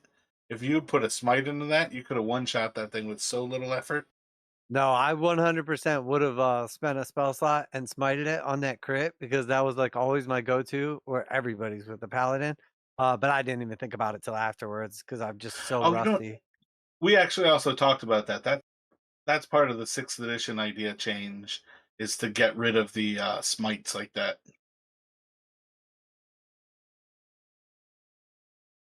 Yeah, I Like mean, so, I would have probably done it anyway, just on a crit, just for like the potential even to like paralyze it with like a 50% strike or something like that. But again, I didn't even think about it till afterwards. yeah, and that's where it would have really done it because I think you were like 3 or 4 damage short of doing the 50%, where you can do a system shock, and then if you roll low on a system shock, and get it to 0 hit points, because a 1, 2, or a 3 just drops a creature to 0 hit points with system shock. And if you do that, then the creature can get lingering injuries, which causes some of the like crazy shit that like lasts forever kind of thing. Um, but it was definitely one of those cool options where it was just like, oh man, he was so close to that, and I thought that thing had like so many freaking hit points. But it was a fun creature, but I was just like, oh, because I didn't want to like give away. That was the perception check that you guys could kind of see that it was like a little robot running across the map instead of like an actual human, and that was the perception check that was shit. And then you guys did like the um oh man, from fourth edition, the like chase thing. You guys crushed the chase. You rolled horrible on so many rolls, like to like find stuff out, and then you chased it down in a second. And I'm just like, oh man, these fucking paladins are like god mode chasing this thing. This is like, I'm looking for some bystanders who are gonna help me. And I'm like, man, it's past midnight. Everybody's asleep. I'm gonna roll a crit, a nat 20 for this. Fine, a bunch of people are coming out of their building. One of them trips the guy. Justin, like Superman's on top of a building.